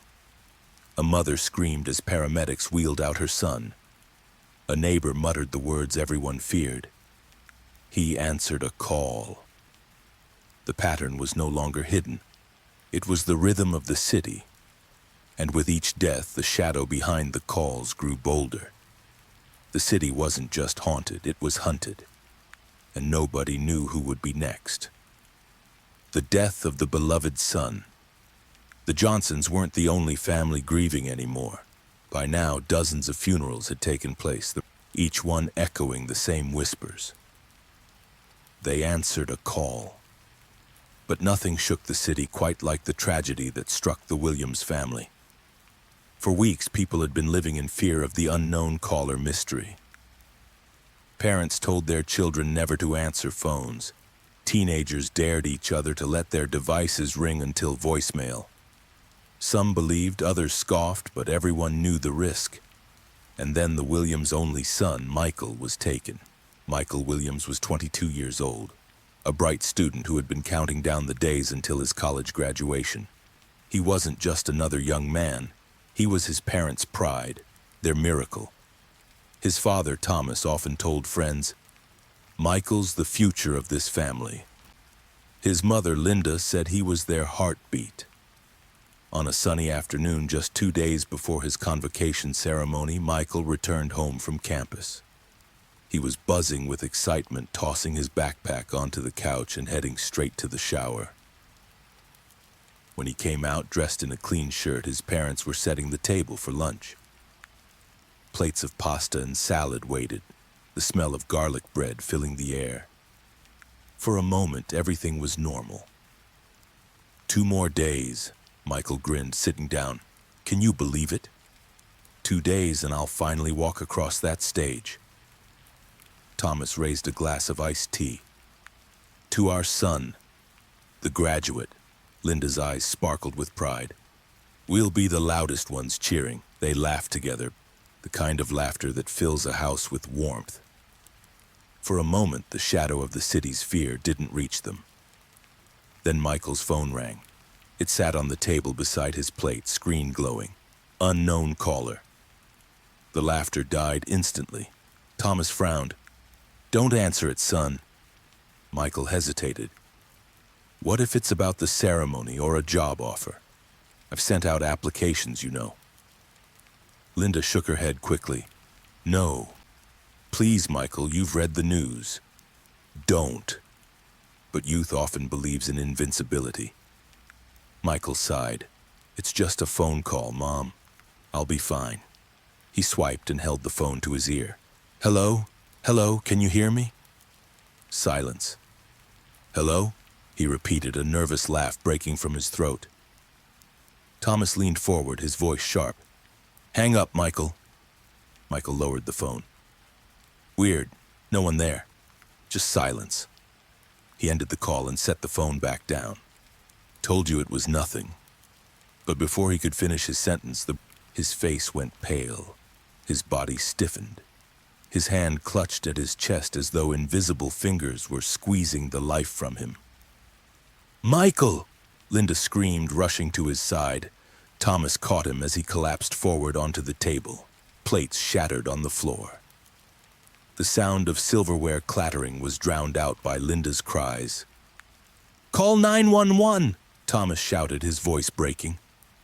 Linda grabbed her phone, dialing frantically. Please, please, my son, he just collapsed. We don't know what happened. The operator guided them through chest compressions, but it was useless. By the time paramedics arrived, Michael's body had already gone still. Thomas held his son's cold hand, refusing to let go even as the medics gently pulled him away. At the hospital, the doctor delivered the words no parent should ever hear. I'm sorry. He's been gone for nearly 30 minutes. Linda sobbed into her husband's chest. Thomas stared blankly at the floor, his face stone, his eyes hollow. Michael, their only child, their beloved son, was gone. The funeral shattered the city. This wasn't just another victim. This was the story of a young man on the brink of his future, stolen in the cruelest way. The media swarmed, cameras flashing as mourners filled the church. Headlines screamed, graduation dream shattered, student dies after answering unknown call. City in tears, the beloved son who should have been a graduate. Another death call, mystery leaves family broken. At the service, Linda clutched her son's graduation cap, pressing it to her chest as though she could hold on to him through it. Thomas stood beside her, face unreadable, his grief buried beneath a growing storm of anger. During the eulogy, friends shared stories of Michael's kindness. How he tutored classmates who struggled, how he worked part-time at the library to help pay tuition, how he talked constantly about the future, his dreams of becoming a teacher, of giving back. But every story ended with the same question whispered among the pews. Why him? Why now? And always the same chilling answer. He answered a call. After the funeral, as mourners lingered outside, Thomas turned to Susan Johnson. She had come with Emily to pay respects, standing quietly near the back. I know what killed him, Thomas said suddenly, his voice raw. Susan looked at him, startled. The call. Yes. His jaw clenched. Everyone whispers it, but no one does anything. My son didn't die of natural causes. He was murdered. Susan nodded, tears in her eyes. I believe you, my husband. It was the same. Thomas's eyes hardened. Then we fight. We make them listen. Susan wanted to believe him. But as she watched Linda sobbing against the coffin, she wondered how much fight grief could leave behind. That night, Thomas went to the police station. His grief was a storm now, no longer silent. I want to file a report, he demanded, slamming his fist against the counter. My son was murdered. The desk officer blinked. Sir, I'm very sorry for your loss. But the coroner's report... Forget the report, Thomas snapped. He was healthy. He was 2 days from graduation. And then he answered an unknown call and died. How many times does this have to happen before you believe us? The officer shifted uncomfortably. Sir, with all due respect, a phone call can't kill someone. Thomas leaned forward, eyes blazing. Then explain it. Explain how dozens of people die the exact same way. Explain why every family says the same words. He answered a call. The officer didn't reply. He simply offered a chair, his expression pitying. Thomas straightened. I don't want pity. I want justice. And if you won't give it to me, I'll find it myself. He walked out, the storm of his grief now carrying something more dangerous. Resolve. That night, as Linda sobbed quietly in their bedroom, Thomas sat in the dark living room, Michael's phone in his hand. The screen was cracked from when it fell, but it still lit up. He stared at the empty call log, the erased records, the mocking silence. His hand shook. I'll find you, he whispered into the dark. Whoever you are, whatever you are, you killed my son, and I'll make sure the world knows it. The phone buzzed in his hand. Caller ID, unknown caller. Thomas stared at it, rage boiling in his chest. He didn't answer. He let it ring until it fell silent. Seconds later, a voicemail appeared. He pressed play. Static. Then the whisper, soft and deliberate. Your son shouldn't have answered, neither should you. Thomas gritted his teeth, tears stinging his eyes. I'll never stop, he whispered. Never. And for the first time since his son's death, his grief was no longer just sorrow. It was war. The Williams home no longer felt like a house. It felt like a shrine of grief. Michael's graduation gown still hung by the closet door, untouched, its blue fabric draped like a cruel reminder. His textbooks lay scattered across his desk, marked with sticky notes he'd never use again. The family photo frames that once gave comfort now looked like gravestones trapped in glass. Linda barely left the bedroom. She lay curled beneath Michael's blanket, inhaling the fading scent of her son's cologne, her tears soaking the pillow each night until sleep forced her under. Every morning she woke with the same hope, that maybe it had all been a nightmare, and every morning reality crushed her again. Thomas, however, wasn't built to collapse. His grief carved into him differently. Where Linda drowned in sorrow, he burned, and that fire needed somewhere to go.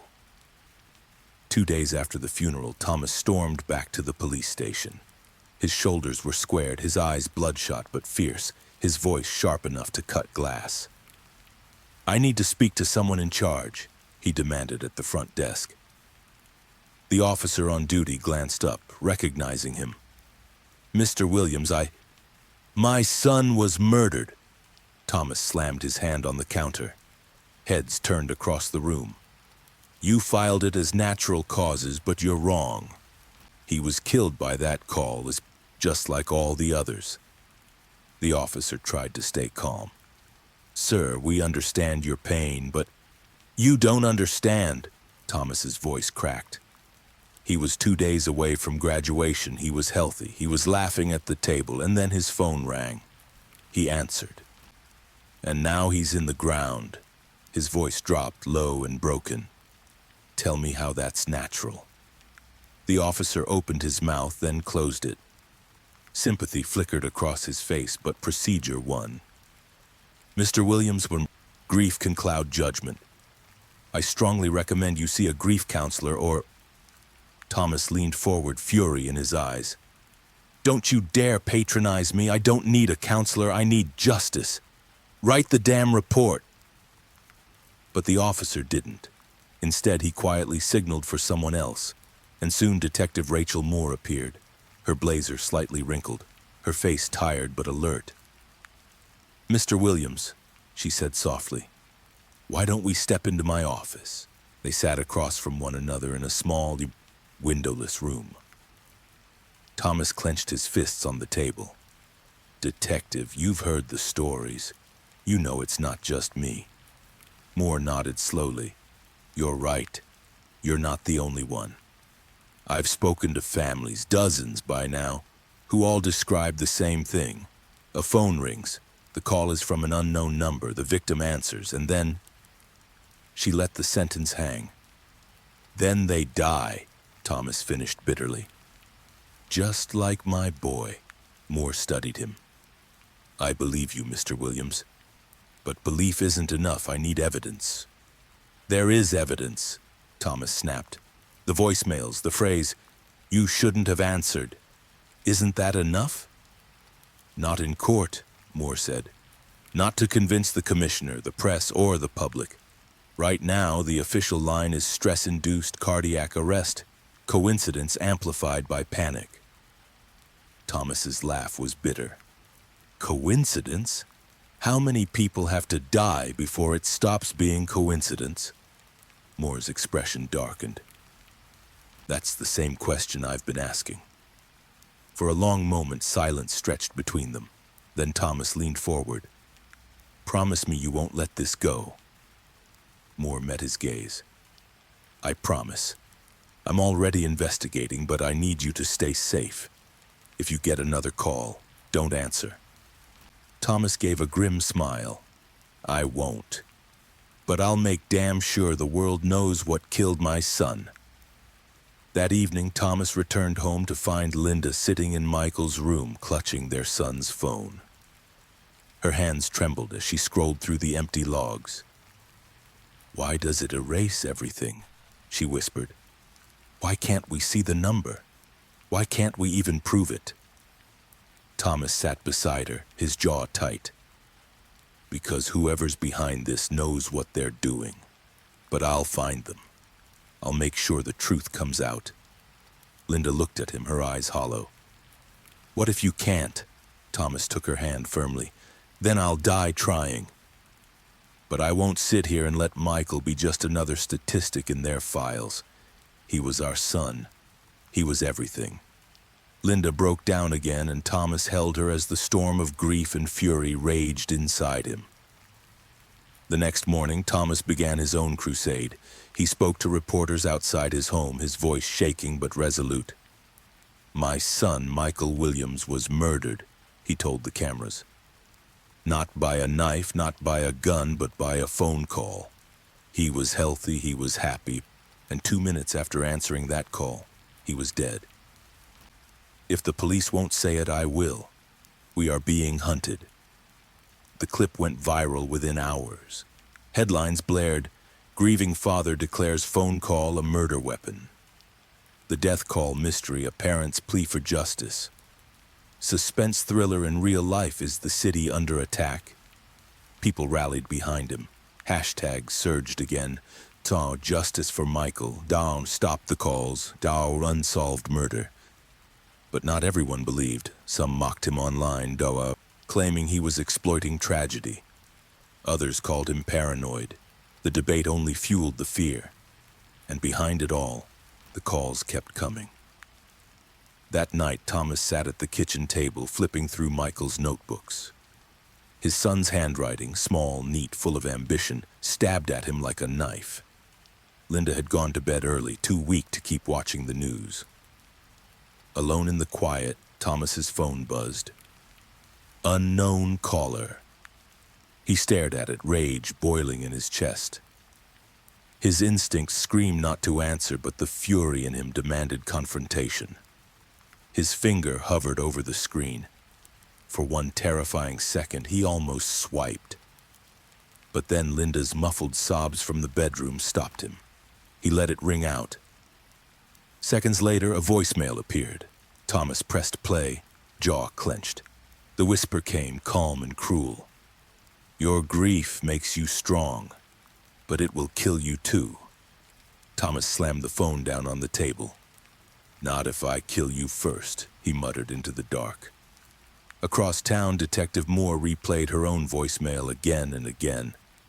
Detective Moore, stop chasing, or you'll be next. The voice wasn't just taunting anymore, it was watching, tracking. She knew it. She stared at the evidence board, her pen hovering over Michael Williams' name. With each new victim, the chilling investigation grew darker, the threads more tangled. But Michael's death was different. It wasn't just another line on the board. It was the spark that turned whispers into war cries. and Moore knew one thing with absolute certainty. This was only the beginning. At home, Thomas sat in Michael's empty room, the cracked phone on his lap. He whispered into the silence, a vow not just to his son but to the city itself. I'll find the truth, and when I do, there will be no place for the dark to hide. Outside, somewhere in the city, another phone began to ring, and the pattern prepared to claim another life. By the end of the week, Michael Williams' death was no longer just a tragedy. It was a rallying cry. His face was plastered across newspapers, his smile frozen in graduation photos that would never be lived. Talk shows replayed clips of his grieving father, Thomas, demanding justice. Social media boiled with hashtags. Justice for Michael, death call, mystery. Unsolved murder you shouldn't have answered. But while the city demanded answers, the system continued to stall. Thomas returned to the police station for the third time in 5 days. His suit jacket hung loosely over his shoulders, grief having carved weight from his frame.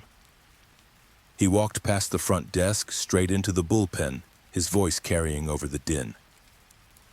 I want to speak to the commissioner. Detective Rachel Moore stepped into his path, her expression tight. Mr. Williams, please. No more delays, Thomas snapped. My son was murdered and every day you people do nothing, more families are burying their children. Moore lowered her voice. I am doing something, I'm risking my career digging into this. But the higher-ups don't want panic, they don't want to admit they're powerless against a phone call. Thomas's jaw tightened. Then they're cowards. Before Moore could reply, the commissioner himself emerged from his office, drawn by the commotion. A tall man with silver hair and weary eyes, he raised a hand. Mr. Williams, I understand your anger. Please step inside.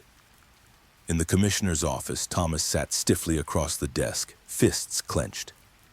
My son is dead, he began, voice steady but trembling underneath. And so are dozens of others. You call it natural, I call it murder. You say it's coincidence, I say it's a pattern. The commissioner sighed. Mr. Williams' grief can... Thomas slammed a fist onto the desk, rattling pens. Don't you dare tell me this is grief talking. I held my son's body in my arms. I heard his phone ring. I watched him die 2 minutes later. I know what I saw. The room went still. Even Moore, standing by the door, flinched at the raw fury in his words. The commissioner leaned back, choosing his words carefully. Mr. Williams, we are investigating. Cybercrime units are analyzing devices. Medical examiners are reviewing reports. But until we have hard evidence, I cannot declare this as anything more than unexplained fatalities. Thomas stared at him in disbelief. Unexplained fatalities? That's your phrase? My son is in the ground and you call it unexplained? The commissioner's tone softened. I am sorry for your loss, truly. But you must accept there may not be answers. Thomas rose to his feet. Then you're useless. If the police won't protect us, we'll protect ourselves. Mr. Williams. But he was already gone, his rage echoing through the station halls. That night, Thomas sat at his dining table staring at a pile of printouts, news articles, obituaries, screenshots of online posts. He drew circles and arrows with a red marker, trying to connect the dots the police refused to see. Linda appeared in the doorway, pale and hollow. You're not eating. I can't, he muttered. Not until I figure this out. She walked closer, her voice fragile. Thomas, you're scaring me. You don't sleep. You barely speak. You keep staring at those papers like they'll bring him back. Thomas's hand froze on the marker. He looked up, eyes burning. I'm not trying to bring him back. I'm trying to make sure no one else's son dies the way ours did. Linda's tears spilled over. But what if you're next? He stood and wrapped his arms around her, his own tears finally falling. Then let it be me. Better me than another Michael. Meanwhile, Detective Moore sat at her desk, the precinct nearly empty after midnight. She replayed the voicemail left on her own phone. Detective Moore, stop chasing, or you'll be next. Her pen tapped against her notepad. She wrote 3 words. They know me. She pulled up the case files. Michael Williams, Mark Johnson, Brian the gamer, Claire the florist, George the widower. The list stretched long, too long, and yet as she studied them, a shadow of a connection flickered in her mind. Universities, students, faculty, parents, every victim seemed tied, however faintly, to academic circles. Her phone buzzed. Unknown caller. She let it ring, jaw tight. The voicemail arrived seconds later. She hesitated, then pressed play. Static. Then, closer, detective, but you'll never catch the dark. Moore's hand clenched into a fist. The suspense thriller mystery was no longer just her case. It was a personal battle. The city itself was unraveling. At grocery stores, people abandoned carts if their phone rang. Bus drivers pulled over when passengers' devices buzzed, demanding silence. Schools sent out official emails. Please instruct students not to answer any calls from unfamiliar numbers. But fear fed chaos. Conspiracy theories surged online. It's a government experiment.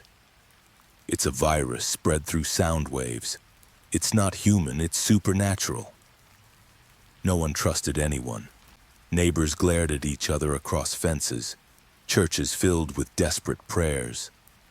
The mayor announced curfews, but still the deaths continued. And every obituary added to the growing chant at rallies. We are being hunted. One evening, Thomas joined a protest outside City Hall. Dozens of grieving families held signs with photos of their loved ones. A mother screamed into a megaphone, "My daughter was 17, and they said it was natural causes."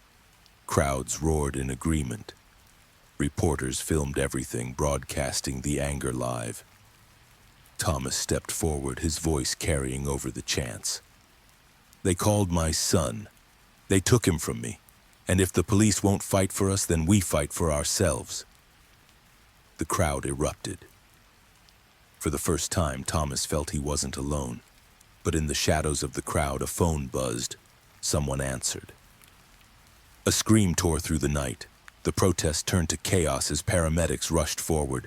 Reporters captured the horror live, and once again the whispering truth spread. They answered a call. Later, Thomas sat alone in his car, trembling with rage. He gripped the steering wheel until his knuckles whitened. From the passenger seat, Michael's cracked phone buzzed again. Unknown caller. Thomas stared at it, jaw clenched, veins pulsing in his temple. Not tonight, he whispered. Not ever again. He let it ring out. Another voicemail. He pressed play. Rallies won't save you, protests won't save you, you'll never save anyone. Thomas's hands shook, but his eyes blazed. Watch me, he growled.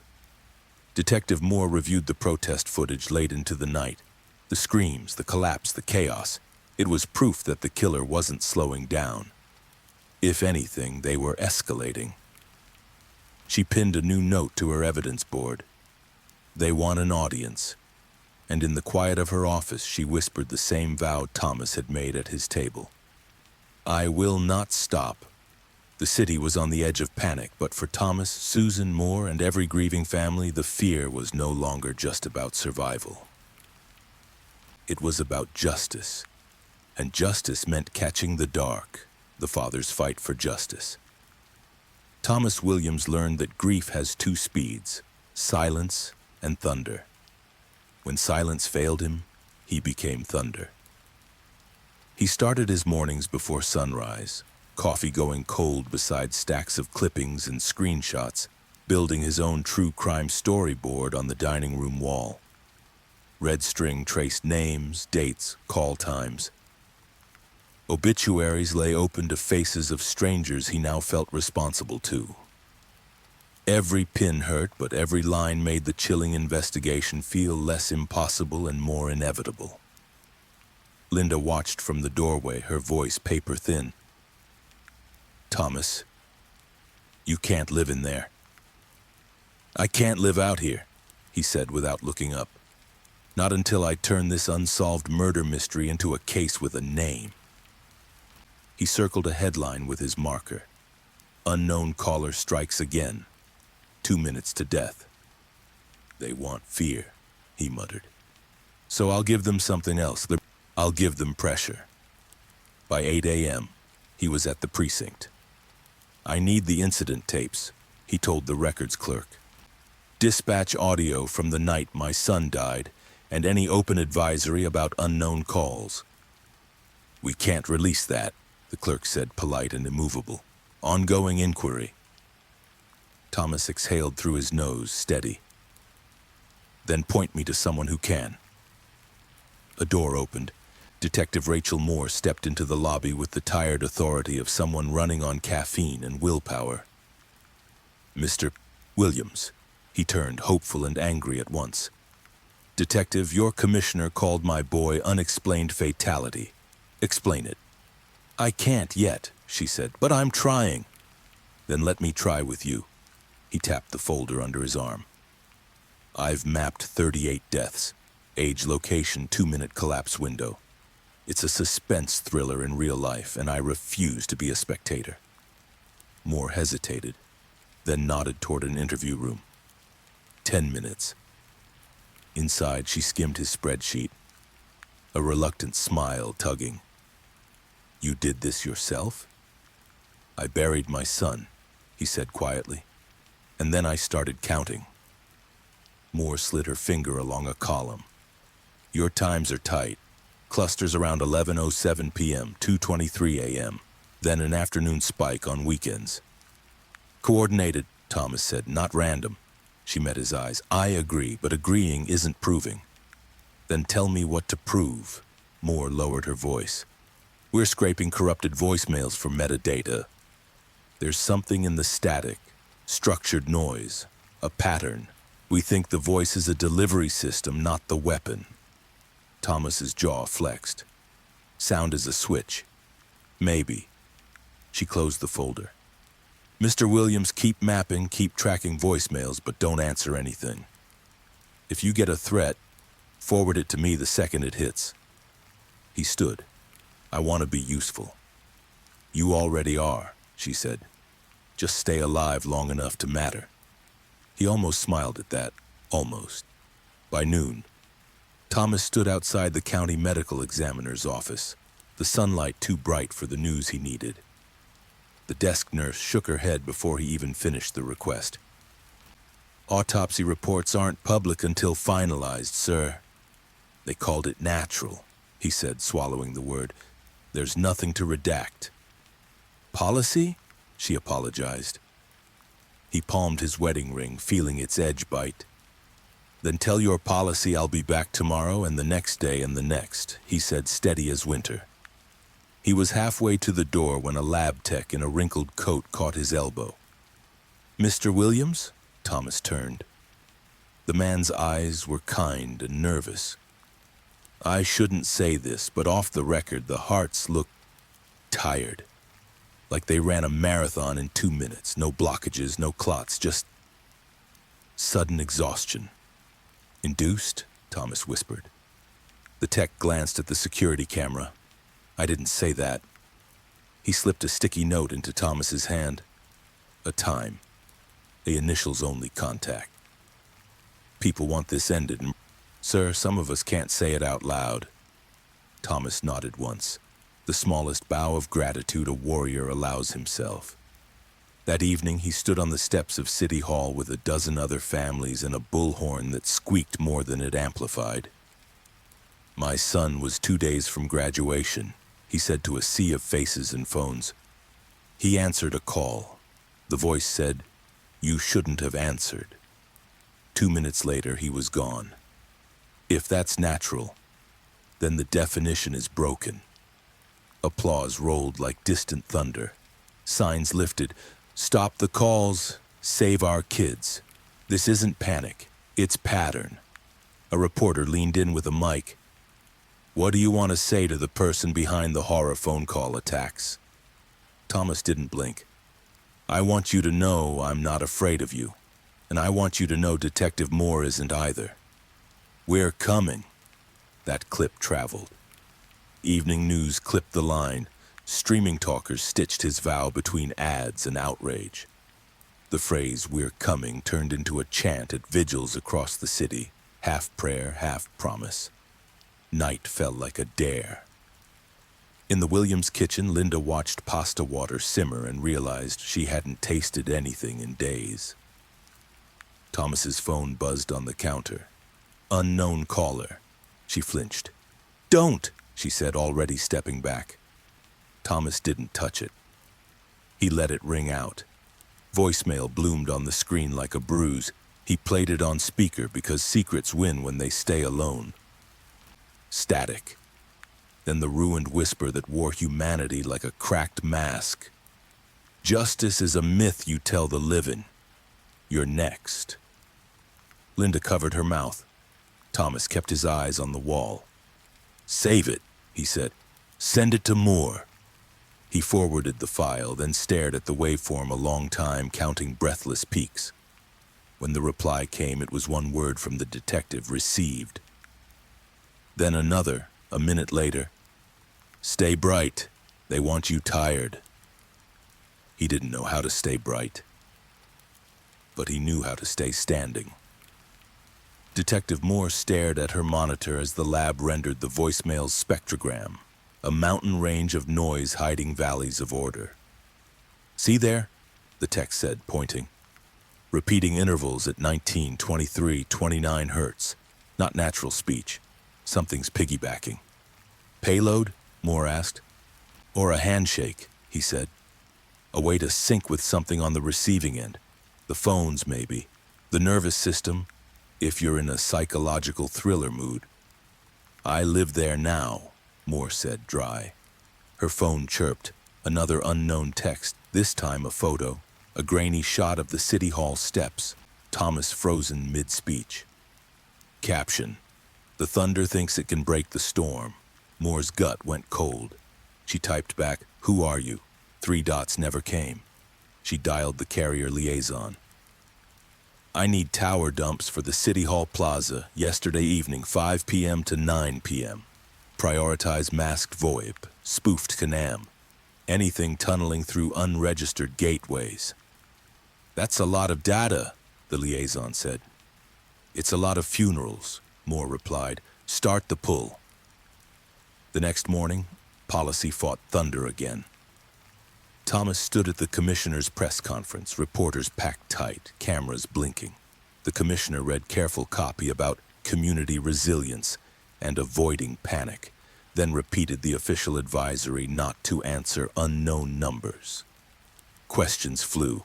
A national outlet asked, is this a domestic terror incident? Another, have you requested federal cyber support? Another, why are families saying you're not listening? Thomas raised his hand without a press badge. Why do you keep calling it unexplained? Why won't you name it what it is, murder? Security drifted toward him. The commissioner lifted a palm. Mr. Williams, we share your pain. No, Thomas cut in, voice carrying. You share a podium. Murmurs rippled. The commissioner's jaw ticked. Sir, we are coordinating with multiple agencies. Evidence must lead. Then follow faster, Thomas said. Because someone is hunting this city and signing their work with a whisper. After, in the hallway, a young reporter caught him. Mr. Williams, off camera, do you think this is the dark web? Thomas thought of the lab tech's sticky note. The spectrogram mountains, the phrase carved into his nights. I think it's a person who learned to make fear talk, he said. And I think they've mistaken fear for power. He drove home the long way, windows down to force air into a house that forgot how to breathe. Linda was in Michael's room folding a hoodie she couldn't part with. I said it loud today, he told her, leaning in the doorway. I heard, she said. I was proud and terrified. He sat on the edge of the bed. I'm both all the time. They stayed there side by side, grief like weather, changing but never gone. The doorbell rang. Linda startled. Don't... Thomas peeked through the peephole. Not a stranger. Susan Johnson and her daughter Emily stood on the porch with a foil pan and the kind of tired that makes people brave. We brought lasagna, Susan said when he opened the door. From the group that keeps cooking because hands need jobs when hearts can't fix things. He exhaled a laugh that almost became a sob. Come in. They ate at the table where Michael used to complain about olives, and spoke in a language only survivors learn. Short sentences, long silences, dark jokes that keep the room from sinking. When they left, Emily turned at the doorway. Mr. Williams?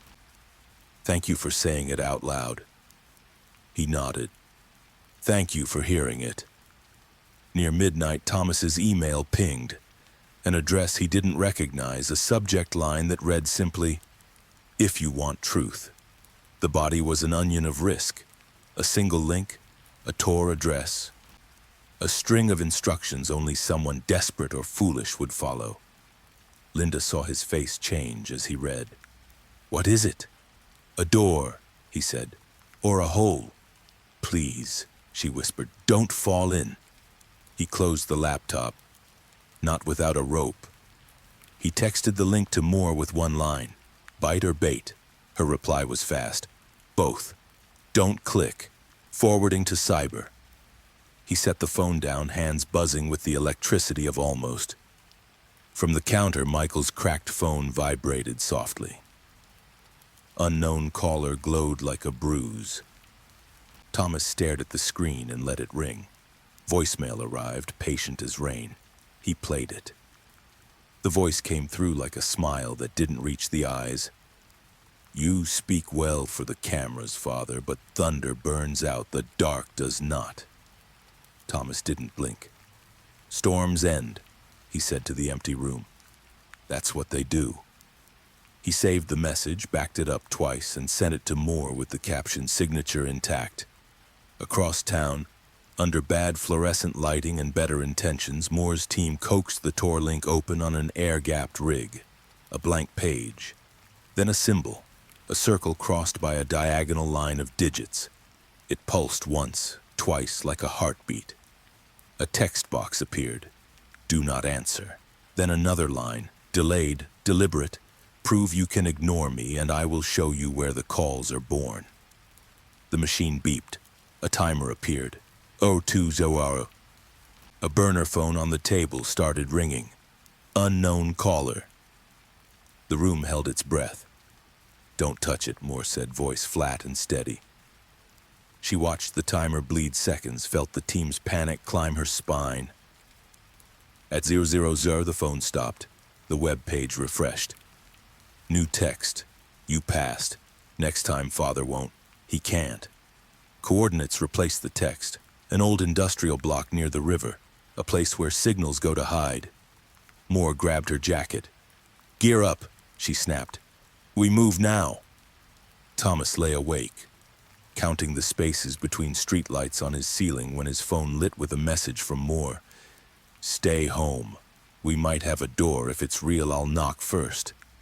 He closed his eyes for the first time all day. Be faster, he whispered to the dark. Be louder.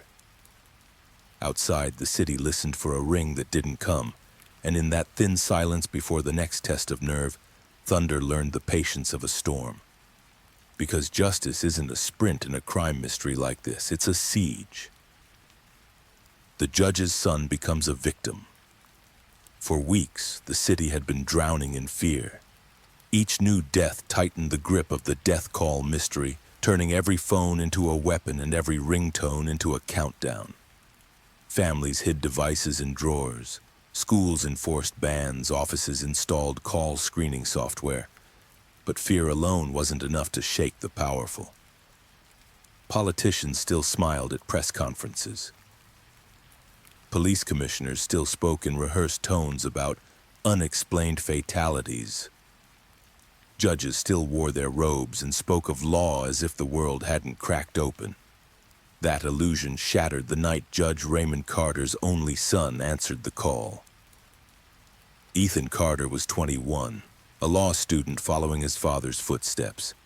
He was handsome, confident, the kind of young man who believed the world bent for him.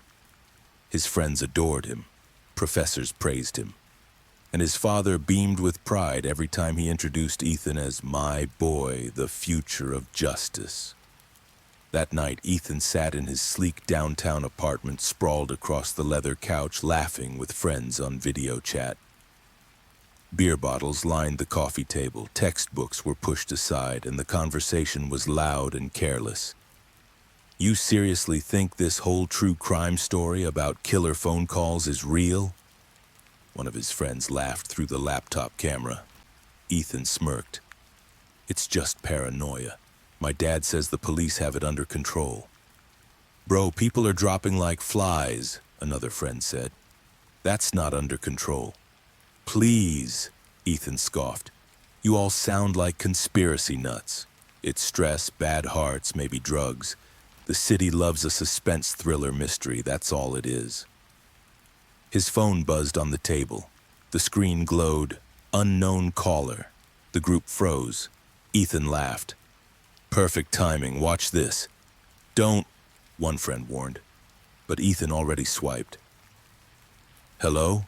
Who is this?" Static. "Come on, speak up." Then, like breath through broken glass, the whisper slid into his ear. "You shouldn't have answered." Ethan frowned, forcing a laugh.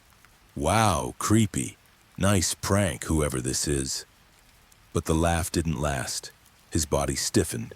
His hand shot to his chest. His friends shouted through the laptop screen as Ethan collapsed forward, hitting the coffee table hard. Beer bottles toppled, liquid spilling across textbooks. "Ethan? Ethan!" One friend screamed, but the call was already disconnected.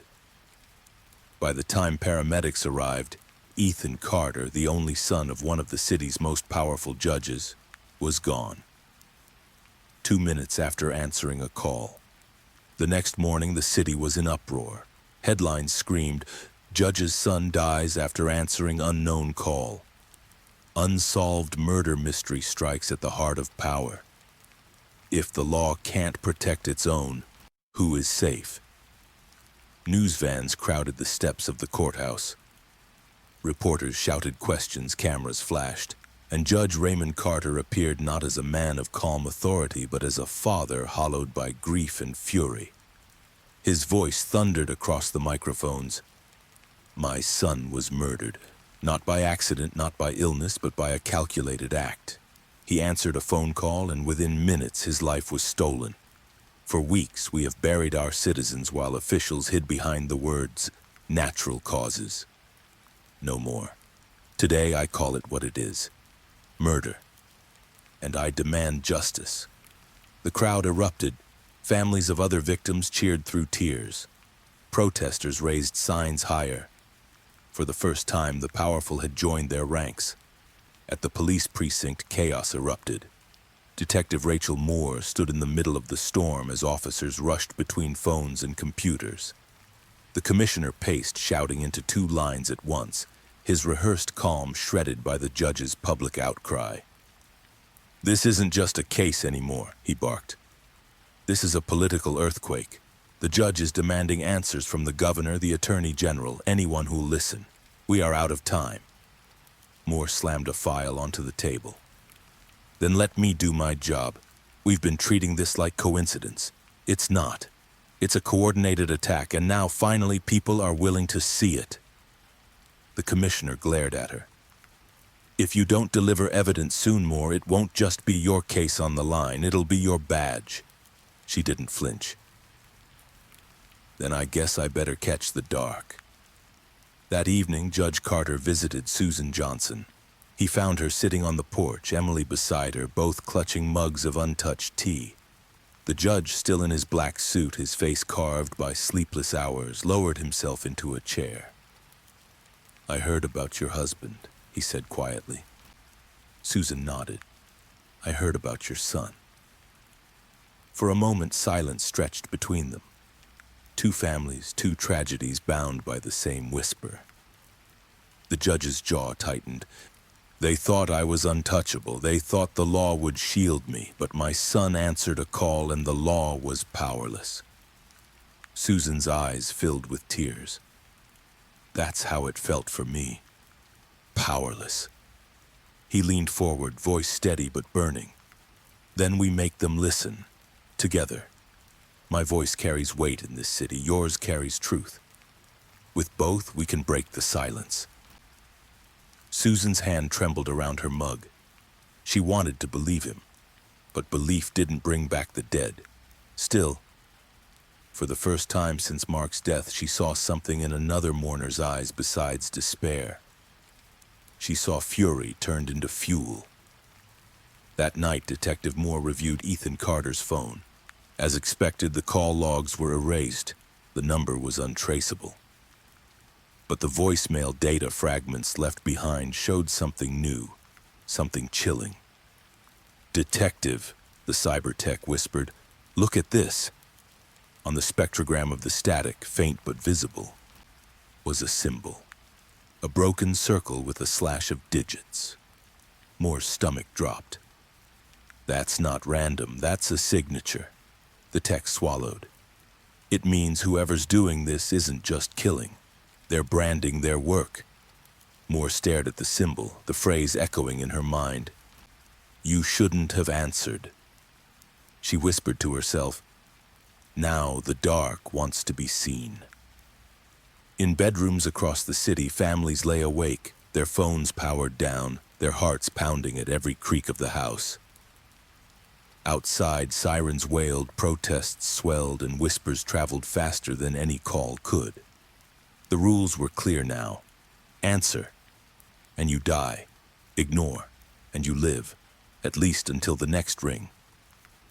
But Ethan Carter's death had changed the game. This wasn't just fear anymore, this was war. Because if a judge's son could fall, no one was untouchable, and the dark knew it. The morning after Ethan Carter's death, the courthouse steps looked like a battlefield of microphones. National outlets had flown in overnight. Satellite trucks lined the curb. Reporters rehearsed somber intros about a true crime story that had finally punched through the armor of power.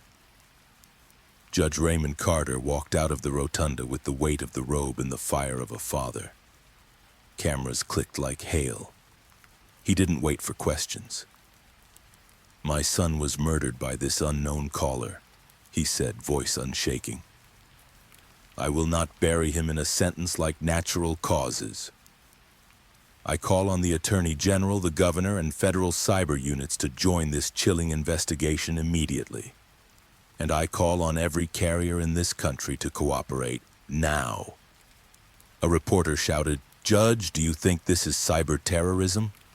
He didn't blink. "I think it's a killer who believes fear is a shield. It is not." The clip ran on every network within the hour. Hashtags surged again. Justice for Ethan. Stop the calls. Unsolved murder mystery. The city's panic calcified into pressure. Inside the precinct, the commissioner's office felt like a boiler. Detective Rachel Moore stood at attention across from him, and two suited officials who didn't introduce themselves. The commissioner jabbed a finger at a folder. "Judge Carter just detonated this case on live TV," he said. "We're getting calls from the governor's office every 15 minutes. I need results, Moore." Moore kept her tone even. "Then authorize what I've been asking for. Full carrier cooperation, tower dumps on synchronized call windows, emergency access to backbone logs, and a dedicated federal liaison embedded with cyber." One of the suits spoke at last. "We can open the taps for 72 hours. After that, we need probable cause to keep them flowing." Moore nodded. "I'll deliver it in 24. The commissioner narrowed his eyes. "You just promised the impossible." Moore didn't look away. "So did whoever's killing our city. By noon, federal liaisons squeezed into the cyber lab, sleeves rolled, badges discreet. Racks hummed, monitors bloomed with maps of cell sectors, VoIP gateways, anonymized routes tunneling like veins. A whiteboard listed 3 synchronized surges, 11:07 p.m., 2:23 a.m., 4:41 p.m. Those are orchestration windows, Moore said to the room. We need origination vectors even if they're layered. Start with the Carter call. Work outward through timing and jitter. A senior analyst traced a route on screen. We're seeing cascades through disposable C2 nodes, most of them ephemeral. But there's a persistence anchor, an industrial block by the river. It pings just before each wave. Moore's pulse kicked. Same block we pulled from the Tor challenge? Within 200 meters, the analyst confirmed. Could be a decoy, could be a hub. Either way, Moore said, we knock. While the lab chased ghosts, the streets filled with bodies and grief. Outside City Hall, a sea of candles bled wax down paper cups. Families held photos, Mark, Claire, Brian, George, Ethan. A choir sang a cracked hymn that sounded older than fear. Susan Johnson stood near the front with Emily, their faces washed in candlelight. Thomas Williams joined them, jaw set, eyes raw. A volunteer handed Susan a portable speaker and asked, "Would you speak?"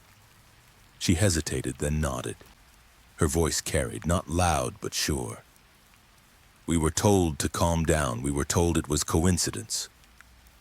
We were told to stop connecting dots, but our loved ones died the same way, after a horror phone call, and now the law's own son is gone.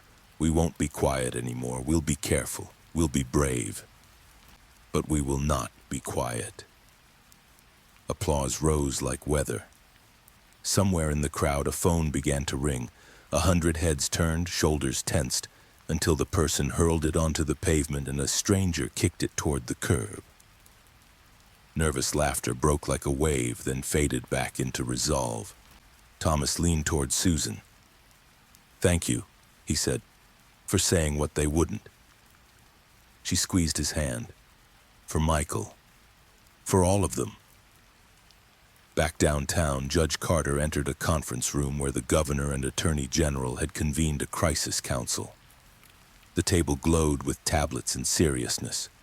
The governor spoke first. "Judge, we're here. State cyber, federal partners, carriers.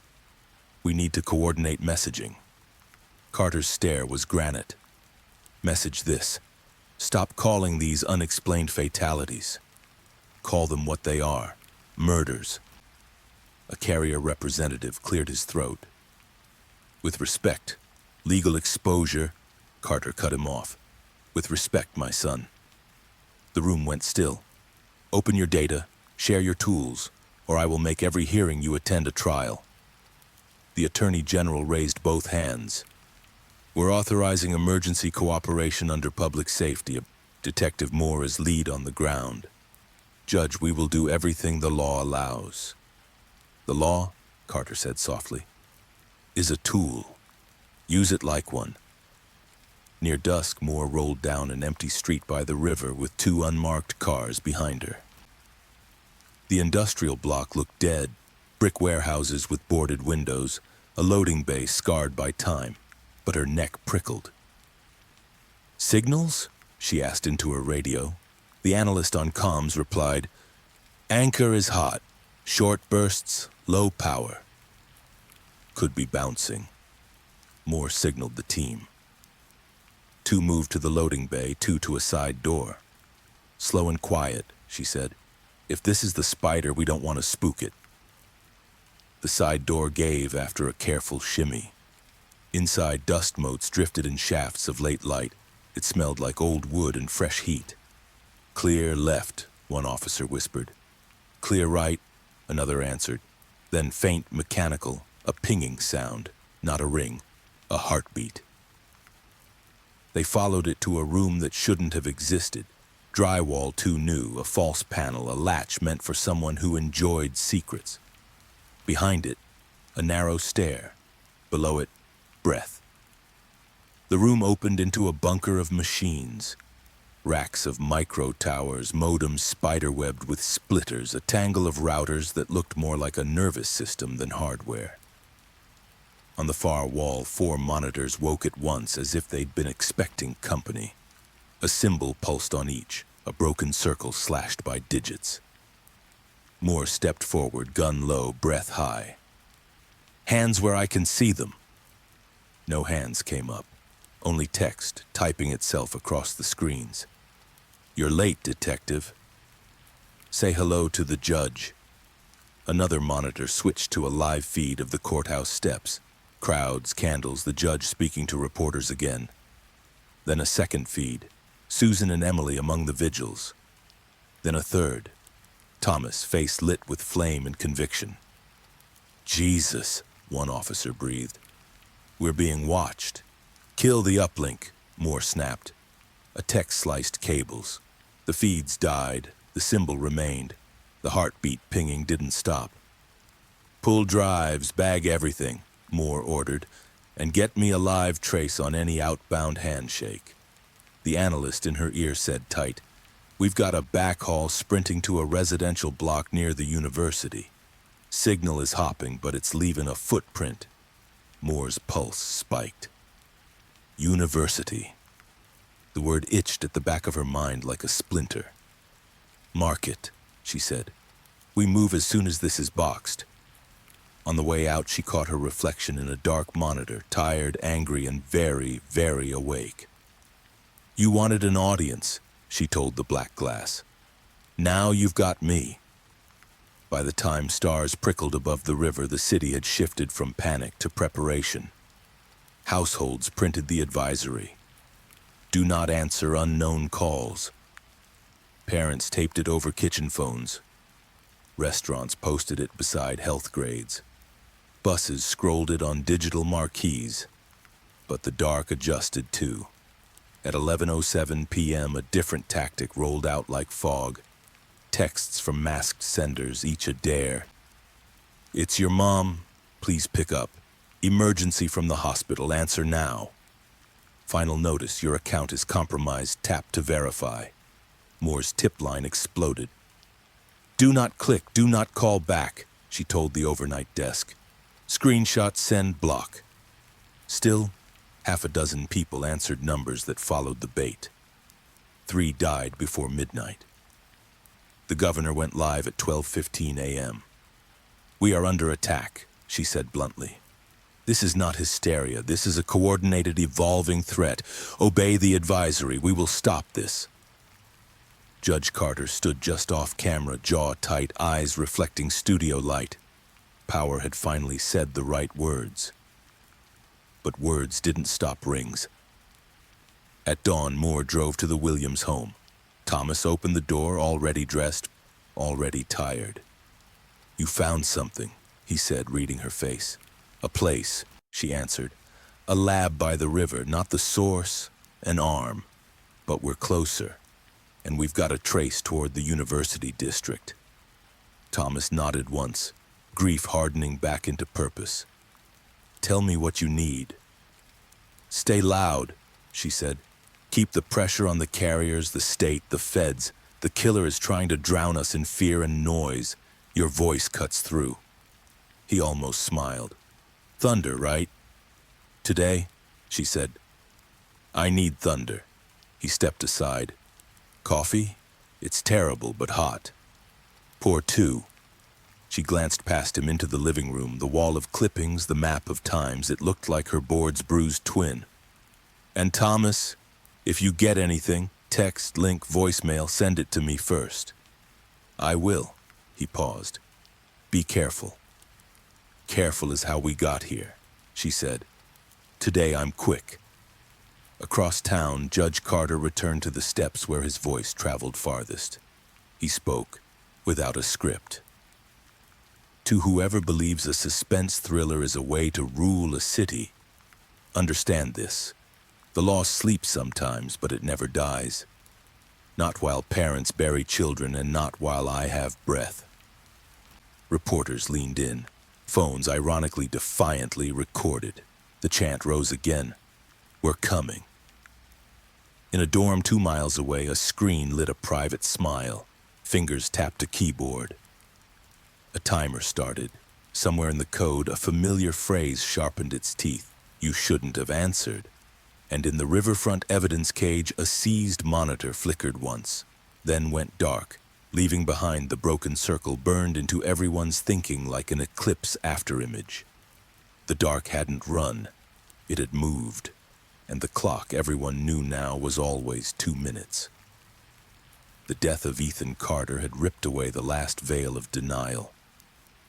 The city was no longer whispering about the death call mystery, it was screaming. With the judge's voice amplifying every plea, silence was no longer possible for officials, carriers, or police. But fear is a wildfire, and the more people saw flames, the less they trusted the hands holding the water. By Monday morning, City Hall looked like a siege zone. Protesters filled the plaza, holding signs painted with grief. My daughter answered. Who's next? Phones are killing us. Reporters shoved microphones toward anyone willing to speak. Families shared stories, their voices breaking. My brother was only 24. He picked up an unknown call while we were eating dinner. 2 minutes later, he was gone. My grandmother was knitting. She laughed, answered a call, and she never finished the scarf. Every testimony stacked like bricks in the wall of fury. Inside, the mayor and commissioner faced Judge Carter across a mahogany table. His black robe was gone, replaced by a plain suit, but the authority was heavier than ever. You have 48 hours, Carter said, voice low but dangerous, to prove you are not complicit through inaction. 48 hours to show the public you are hunting this killer. If not, I will file emergency writs demanding federal takeover of this case. The commissioner's hands nodded. Judge, we are doing everything. No, Carter snapped, slamming his palm on the table. You're doing everything wrong. Every victim's family told you the same thing and you dismissed it. My son is dead because of your denial. If you want to keep your badge, Mo, then deliver the dark. The mayor tried to intervene, but Carter was already leaving. His words lingered like a sentence. 48 hours. Detective Rachel Moore had been in the room, leaning against the wall, silent but seething. She followed Carter out into the hallway. Judge, she called. He stopped, eyes sharp. I believe you, she said. I believed you before, Ethan, and I'm close. We found a lab by the river, equipment, routers, servers. It was abandoned, but it gave us a trail. I'm following it to the university district. Carter's jaw tightened. Find them. I will, but I need you to keep the pressure on. You'll have it, he said, every second. They parted with the quiet understanding of soldiers on the same battlefield. That evening, Susan Johnson sat with Thomas Williams at a vigil outside the courthouse. Emily leaned against her shoulder, clutching a candle. The crowd was restless. Chants rolled like thunder. Stop the calls. Justice for the victims, Susan whispered to Thomas. It feels bigger every day, like the city is coming apart. Thomas nodded grimly. That's what happens when truth gets ignored. People make their own justice. As if on cue, a man in the crowd held up his phone and shouted, If the cops won't protect us, we protect ourselves. Cheers erupted. A handful of people threw phones onto the pavement, stomping them to pieces. The crowd roared approval, the sound half grief, half rage. Emily flinched at the violence. Susan pulled her close. This won't end with smashed phones, Thomas muttered. It'll end when the dark is unmasked. In the cyber lab, Moore studied the symbol again, the broken circle with digits slashing through it. Her team had finally coaxed fragments of code from the seized servers. It's more than branding, one analyst said. It's functional, a sort of trigger signature. Moore leaned closer. Meaning? Meaning any call carrying this pattern isn't just random, it's injected. Someone wrote a program that rides the signal, then self-destructs. That's why the logs vanish. Moore exhaled slowly. So the phrase isn't just a taunt, it's the carrier wave. Another analyst frowned. Detective, you realize what this means? Whoever built this is a genius. They didn't just hack phones, they weaponized sound. Moore rubbed her temples. And they're not just hiding. They're escalating. The monitor pinged. A new report scrolled across the screen. 3 more deaths tonight. All students, all within a mile of the university district. Moore's stomach dropped. The splinter in her mind pressed deeper. University, students, professors, faculty. The pattern was tightening. At the Carter home, Judge Raymond sat in Ethan's room for the first time since the funeral. The bed was still unmade, textbooks sprawled across the desk, a half-finished essay glowing on the laptop. Linda Carter stood in the doorway, her voice breaking. "I can't be in here." Raymond stared at the glowing screen. The essay title read, "The Illusion of Justice in a Flawed System." His chest ached. He closed the laptop, whispering to the empty room, "I will not fail you again." Linda's sob cracked the silence. "Ray, what if we lose ourselves before we find them?" He turned, his face carved by grief. "Then let them find me first. But not before I bring them to light." The following night, Moore attended another protest, this one larger, angrier, hungrier. She stood in plain clothes among the crowd, listening, watching. A chant rose, "We are not safe! We are not safe!" Suddenly, a phone rang nearby. Unknown caller. Panic erupted. People shoved, shouted, scrambled away. The man holding the phone froze in terror, then hurled it into the street. It exploded under the tire of a passing police cruiser. The crowd roared. Moore's stomach tightened. The dark didn't need to kill tonight. The fear was killing for them. She pulled out her own phone and texted Thomas Williams, "Stay calm. Don't let them fracture." His reply came seconds later. "We're already fractured. I'll hold the line as long as I can." At midnight, Moore's team traced a new signal surge. It wasn't random. It was a pulse. "Where?" she demanded. The analyst swallowed. "University District, it's live right now." Moore grabbed her jacket. "Then so are we." Meanwhile, Thomas sat in his kitchen staring at Michael's cracked phone. Linda slept in the next room, finally too exhausted to cry. The phone buzzed. Unknown caller. Thomas's hand shook, but he didn't answer. He let it ring out. The voicemail appeared. He pressed play. Static. Then the whisper, deliberate and cruel. The judge screamed, "The city listens. Soon the world will answer."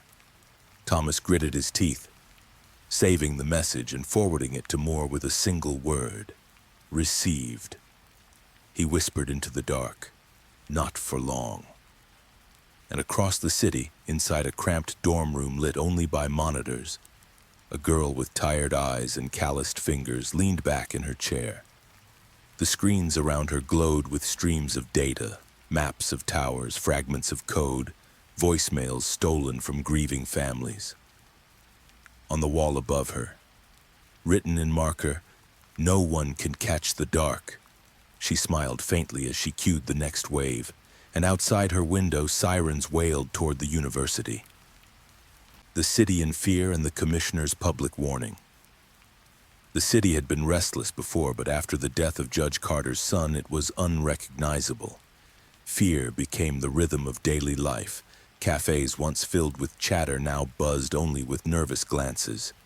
Schools banned cell phones entirely, confiscating them at the door. Families left their landlines unplugged, entire apartment complexes wrapped in silence. And still, the phones rang. At night, sirens wove through the streets as paramedics carried away the latest victims. Funerals blurred together, coffins lowering into the ground like punctuation marks in a terrible story. People whispered the same sentence over and over. They answered a call. The city wasn't living anymore. It was waiting. On the fourth night after Ethan Carter's funeral, a crowd surged outside the police precinct. Hundreds of people chanted, candles flickering in plastic cups, signs raised high. We demand protection. Stop the death calls. Justice for the victims. A reporter's voice carried live on television. The true crime mystery gripping this city has sparked outrage tonight as citizens demand answers from law enforcement. The police commissioner has yet to address the crisis directly. Families say they will not leave until they hear from him. Inside the precinct, the commissioner paced like a man standing on his own gallows. His hair was damp with sweat, his tie pulled loose. Detectives and officers filled the conference room watching him unravel. We can't contain this, he muttered, slamming a hand against the table. We can't patrol every phone, we can't police every call. Detective Rachel Moore sat stiffly, her file spread open in front of her. Then we tell them the truth, she said. We issue a public advisory, we warn them. The commissioner's eyes snapped to hers. Do you understand what that means? Mass panic, markets tanking, people smashing their own devices, civil order unraveling? Moore leaned forward, her voice sharp. People are already panicking.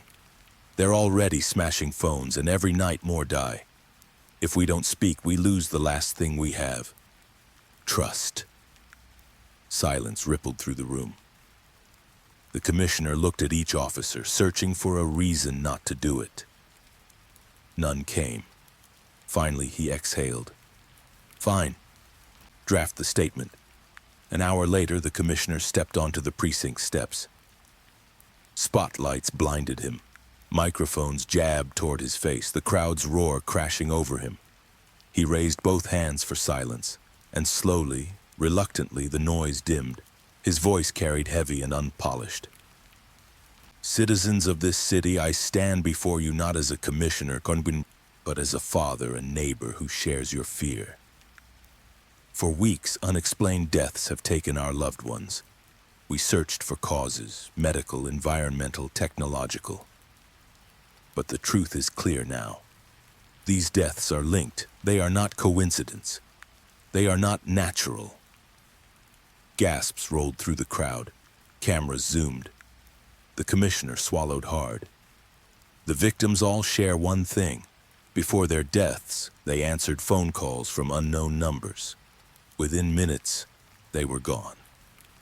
Every investigation points to the same chilling pattern, and so tonight I issue this warning to every man, woman, and child in our city. Do not answer unknown calls. The words dropped like bombs. Turn off caller ID, block strange numbers. Yes. If you don't recognize the caller, do not pick up. If you receive a voicemail containing static or a whisper, do not replay it. Report it immediately to our hotline. This is not rumor. This is not hysteria. This is a suspense thriller mystery unfolding in real life, and we will face it together. The crowd erupted. Shouts, sobs, applause tangled into chaos. Some cried in relief, finally hearing their fear named aloud. Others screamed accusations. Why now? Why so late? But the truth was loose now, and there was no pulling it back. Susan Johnson stood among the crowd, Emily clutching her hand. Tears slid down Susan's cheeks as she whispered, "Finally." Emily looked up, her voice trembling. Does this mean we're safe now? Susan's heart clenched. No, baby, but it means we're not crazy. It means they can't ignore us anymore.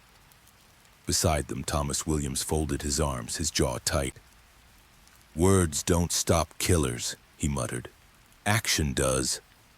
Susan nodded, but for the first time in weeks, she felt something besides despair. She felt possibility. Later that night, the commissioner returned to his office, the roar of the crowd still echoing in his ears.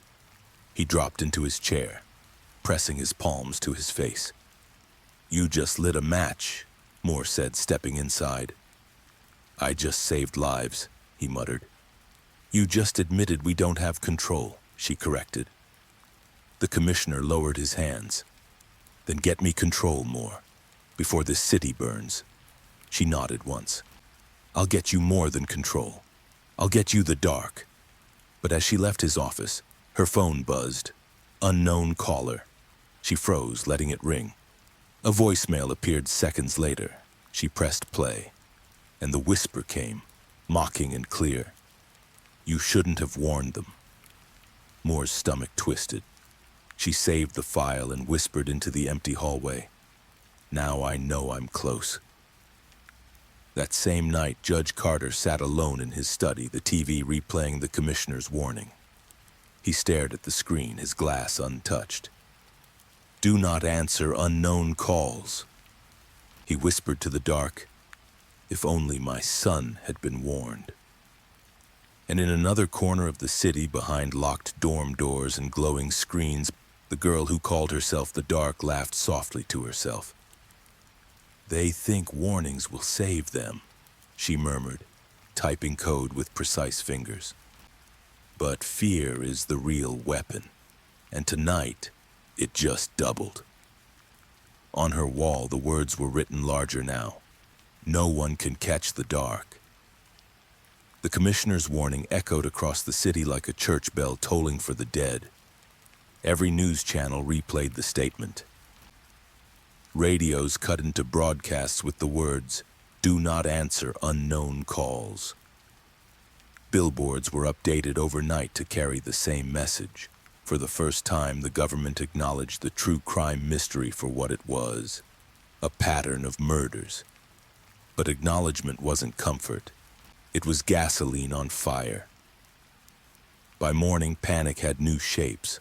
Office buildings emptied as employees refused to touch their company phones. Cafes and diners reported customers screaming when a stranger's phone buzzed nearby. A delivery driver tossed his phone out the window after it rang during a drop-off, sparking laughter from bystanders that ended in nervous silence. Markets trembled. Shares of telecom companies plummeted. Headlines screamed, "The death call mystery crushes tech stocks." Investors panic. Are phones unsafe? Fear of horror phone calls sends markets into freefall. Talk show hosts argued on air. This is terrorism through technology. It's not about phones, it's about control. This is the most chilling investigation of our time. The city had entered a new stage. Fear was no longer private. It was public, contagious, and spiraling. At the Johnson home, Susan folded blankets in the living room while Emily sat silently on the couch, hugging her knees. The TV replayed interviews from the courthouse steps, families holding photos of lost loved ones. Emily whispered, "Mom, what if my school calls you and I'm sick? What if you don't answer?" Susan paused, her throat tight. "Then I'll come to school in person. We'll figure it out." "But what if I need you right away?" Emily's voice cracked. "What if I need you and you don't pick up?" Susan dropped the blanket and wrapped her daughter in her arms. "I'll always come. Phones don't decide that, I do." Emily nodded against her chest, but Susan could feel the trembling. The phone had become a monster to every child in the city. Across town, Thomas Williams sat at his kitchen table with Michael's cracked phone in front of him. He played the commissioner's statement again, mouthing the words silently. Do not answer unknown calls. He almost smiled. Almost. You finally said it, he muttered, but you said it too late. The phone buzzed. Unknown caller. Thomas stared, heart hammering, rage boiling. He let it ring until voicemail. When he played it, the whisper came sharper than ever. You're making too much noise. He forwarded it to Detective Moore with 2 words. Let's hunt. The police precinct was swarming. Hotlines lit up with thousands of calls. People reported missed rings, voicemails of static, suspicious texts. Officers shouted across the room trying to triage the flood of fear. Detective Moore strode in, dropping her bag on her desk. Focus on credible patterns. Toss out hysteria. We track signals, not shadows. An officer rushed over, waving a report. Detective, you need to see this. The page showed 6 deaths overnight. 3 elderly, 2 middle-aged, 1 teenager. All had ignored their phones. All had received texts instead. Moore's blood ran cold. Read me one, the officer recited. Emergency, your son has been in an accident. Please call back immediately. Each came from different spoofed numbers. Moore closed her eyes. They're adapting. If people won't answer calls, they'll bait them into calling back. Ma'am, the officer whispered, what do we tell the public? Moore's jaw clenched. The truth. Tell them not to call back either. If it's real, the message will find another way.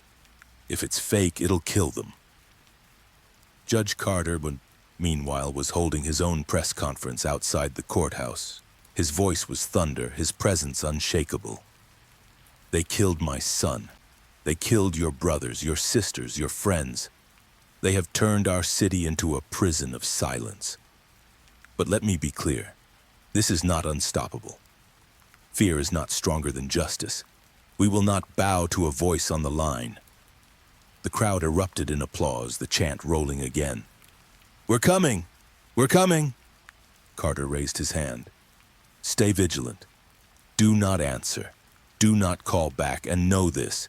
Every whisper, every static-filled voicemail is a clue. And Detective Moore is closer than ever to tearing the mask off this killer. At the cyber lab, Moore's team pored over new evidence. The servers seized from the river warehouse had revealed a chilling twist. Look at this, an analyst said, pointing at the code. There's a scheduling script buried in the files. It runs like a clock, pushing waves of calls at exact intervals. But there's something else. Targets. Moore leaned in. Targets? Yeah, a database. Student records, faculty lists, addresses of families tied to universities.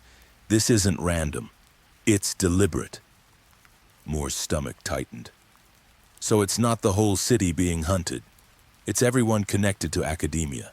The city is just collateral. The analyst nodded grimly. And guess what? Ethan Carter was on the list. So were Michael Williams, Mark Johnson's niece, Claire, the florist's daughter. Every victim connects back to this file. Moore swore under her breath. We're not hunting a random killer. We're hunting someone inside the system. That night, the city felt like a pressure cooker. Streets emptied early, subways rattled with silence. Entire apartment blocks turned off their power just to mute the threat of phones. But fear can't be unplugged. At 11:07 p.m. sharp, thousands of devices buzzed. Unknown caller. People froze in living rooms, bedrooms, even cars parked on highways. Few answered. But those who did, despite the commissioner's warning, were gone within minutes.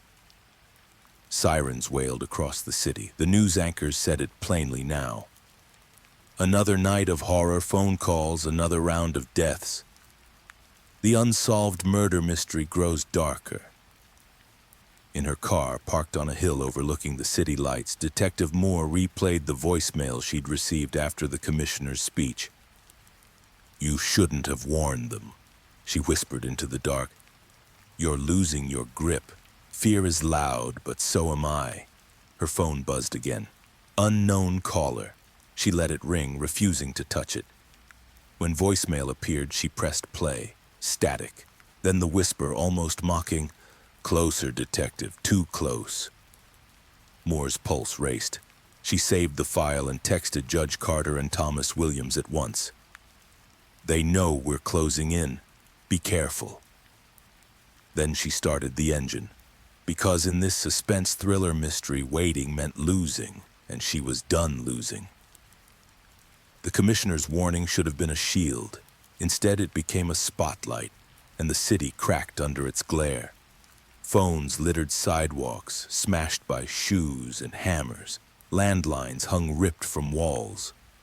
Tech shops were stormed by frantic customers demanding devices with no call functions. It wasn't just fear anymore, it was collapse. The financial district was the first to fracture. Traders who once lived on constant calls now stood paralyzed, refusing to answer. Banks scrambled to install old fax machines and pagers, desperate for alternatives. Headlines screamed, "Markets in chaos as death call fear spreads." Investors dumped telecom stocks amid horror phone call crisis. For the first time in decades, silence was more valuable than connection. At the Carter home, Judge Raymond Carter sat at his dining table, reporters swarming outside his gate. His wife, Linda, trembled with exhaustion. "They'll never stop asking," she whispered. "They shouldn't," Raymond replied. "The more they ask, the louder this gets. Fear works both ways. Let's make it work against the killer." Linda stared at him. "And what if they answer again? What if another child dies on your watch?" Raymond's hands clenched around his glass. "Then I'll bury another child with the truth, but I will not bury them in lies." At the Johnson house, Susan tucked Emily into bed. The girl whispered, "Mom, what if it rings while I'm asleep?"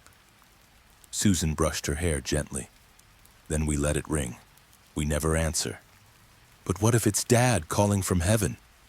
The words cut Susan's heart open. She kissed her daughter's forehead, hiding tears. "If it's Dad, sweetheart, he doesn't need a phone to reach us." In the silence that followed, Susan heard it, a faint buzz from the nightstand. Her phone glowed. "Unknown caller." She held her breath as it rang out, then blinked at the voicemail notification. She didn't play it, not tonight. The streets became battlegrounds of grief and rage. Protests swelled into riots. Police clashed with citizens who smashed shop windows, screaming, "You knew and you hid it." Fires burned in dumpsters, smoke mixing with the sound of shattering glass. At one rally, Thomas Williams stood on a bench, his voice raw. "My son Michael died because they ignored us. The commissioner warned you too late, and more are dying every night. But hear me now. The dark is not a god. It is a person, and people can be caught." The crowd roared, some with fists raised, others with tears streaming. The chant returned, louder than ever. "We're coming! We're coming!" But in the middle of the noise, Thomas's phone buzzed. He pulled it from his pocket, and the crowd fell silent as they saw the glowing words, "Unknown caller." For a moment he was tempted to answer, to dare, to confront. Instead, he held the phone high and hurled it onto the pavement, stomping until the screen cracked and the ringing died. The crowd erupted into wild applause, yet deep inside Thomas knew it wasn't victory. It was only survival. In the precinct, Detective Rachel Moore listened as her cyber team decoded fragments from the latest surge. One analyst's voice shook. "Detective, you need to see this. The new calls. They're not just random broadcasts, they're targeted." Moore leaned in. "Who?" The analyst hesitated. "You, Judge Carter, Thomas Williams, Susan Johnson." The room went still. "They're not just hunting anymore," Moore whispered. They're striking back." Her phone buzzed on the desk. "Unknown caller." She didn't move. Seconds later, a new voicemail appeared. The whisper was sharp, like glass dragged across a table. "You shouldn't have warned them. You shouldn't have rallied them. Now they'll watch you fall." Moore saved the file, her jaw tight. "Then watch me rise first." The governor held an emergency broadcast that night, her face pale but resolute. "This is no longer just a city problem," she said. "We are escalating this to federal investigation, to every citizen. Obey the advisory. Do not answer unknown calls. Do not return suspicious texts. Do not click strange links. Your lives depend on it." But even as she spoke, the dark was already adapting. Across the city, screens flickered with a new kind of message. Not a call, not a text, but a video file pushed onto devices. It opened with static, then words scrawled across black. "No one can catch the dark. The screen cut to grainy surveillance clips. Susan at a vigil, Thomas in his kitchen, Judge Carter at his gate, Detective Moore in her car. The message ended with a timer. Euro 2 Noires. The video froze, the timer ticking down. People screamed, throwing devices into the street, smashing them with bricks, hurling them into rivers. But when the timer hit 0, nothing happened, except another line of text. You shouldn't have looked. Moore sat in the cyber lab watching the video on a quarantined monitor. Her heart pounded. They're taunting us with footage, she said, which means surveillance, which means proximity. The analyst nodded. And notice the timer. It's psychological warfare. They're conditioning fear, not just delivering it. Moore slammed her fist on the desk. Then they're slipping. Ego always slips, and when it does, I'll rip the mask off the dark. That night, Judge Carter received a package at his doorstep. No return address. Inside, a disposable phone, screen cracked but functional. It powered on by itself. A voicemail icon blinked. He pressed play. The whisper came. Your son was only the first. You shouldn't have answered for him. Carter's hands shook, but his eyes blazed. You've mistaken me for a victim, he growled. I'm the man who'll end you. The city's fear had reached its peak. Silence ruled homes, streets burned with protests. Phones became coffins waiting to close. And through it all, the dark smiled unseen, whispering into wires, weaving terror like thread. The commissioner's warning had not stopped the killings. It had only made the game bigger. And the dark was winning. The cybercrime team's breakthrough detective Rachel Moore hadn't slept in 48 hours. Coffee cups littered her desk, files lay open in chaotic stacks, and the precinct's cybercrime lab glowed with the pale light of overworked monitors.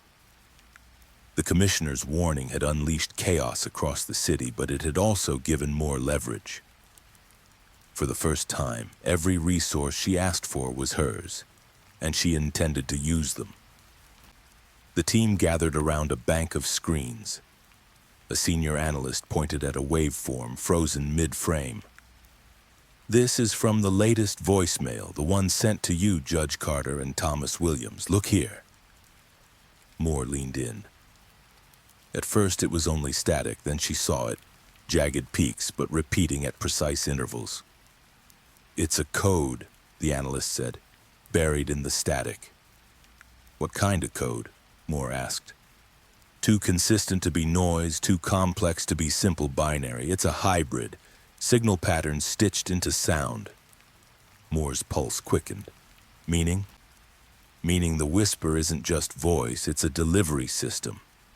Whoever the dark is, they've turned the human ear into camouflage for machine language. The team stared, stunned. So, Moore whispered, every voicemail, every horror phone call, it isn't just a threat. It's data transfer. Another analyst jumped in, scrolling through lines of decrypted fragments. We ran spectral analysis across every voicemail collected. 70% contained similar signatures. But here's the kicker. Each one resolves to the same root sequence. A string of numbers filled the screen. 1911 Soborp and 21. Moore frowned. What is that? A date? Possibly, the analyst said. But not one that matches anything obvious. We're still digging. Moore scribbled it down in her notebook, the numbers burning like a riddle. Meanwhile, Thomas Williams sat at the precinct with Susan Johnson, both invited to witness the progress. Thomas leaned forward, eyes sharp.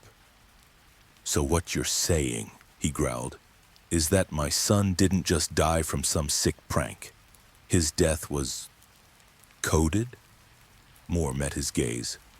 Yes. The killer isn't only targeting victims, they're using each call as a broadcast. Every death spreads their system further. Susan shivered. Like a virus. The analyst nodded. Exactly. A virus piggybacking on grief. Hours passed as the team chased leads through the static. Coffee cooled, eyes reddened, screens flickered. Then, just before dawn, a junior tech raised his hand. "Detective, you'll want to see this." On his screen was a folder hidden in the corrupted files of Ethan Carter's phone. He clicked it open, revealing dozens of images. Moore's breath caught. They weren't random. They were surveillance shots. Faces caught in candid moments. Victims, families, protesters. Even Susan and Emily Johnson at a vigil. Even Thomas speaking to reporters. "How?" Susan gasped, stepping back. "They're watching us," Thomas whispered, fists trembling. "Not just killing us, watching." The analyst zoomed in on metadata. Time-stamped, geotagged, all within the last 2 months, which means someone on the ground is feeding the dark live data. Moore's voice hardened.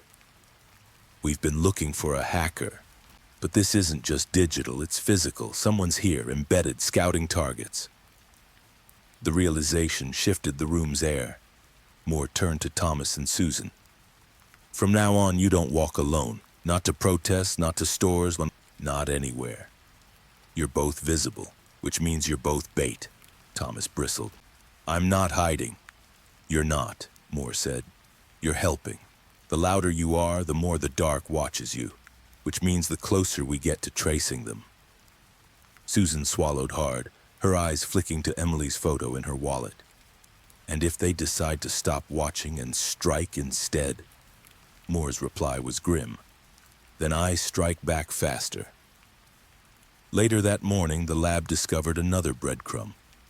"We found a persistence anchor," the analyst announced. "A server that didn't wipe itself clean like the others. It's crude, almost sloppy, like it was left behind." Moore narrowed her eyes. "Sloppy doesn't fit the dark, unless it was intentional," Thomas muttered. The analyst hesitated. "It's hosted in the university district off a student housing network." The room fell silent. Moore felt the splinter in her mind dig deeper. Universities, students, faculty, every victim tied back one way or another.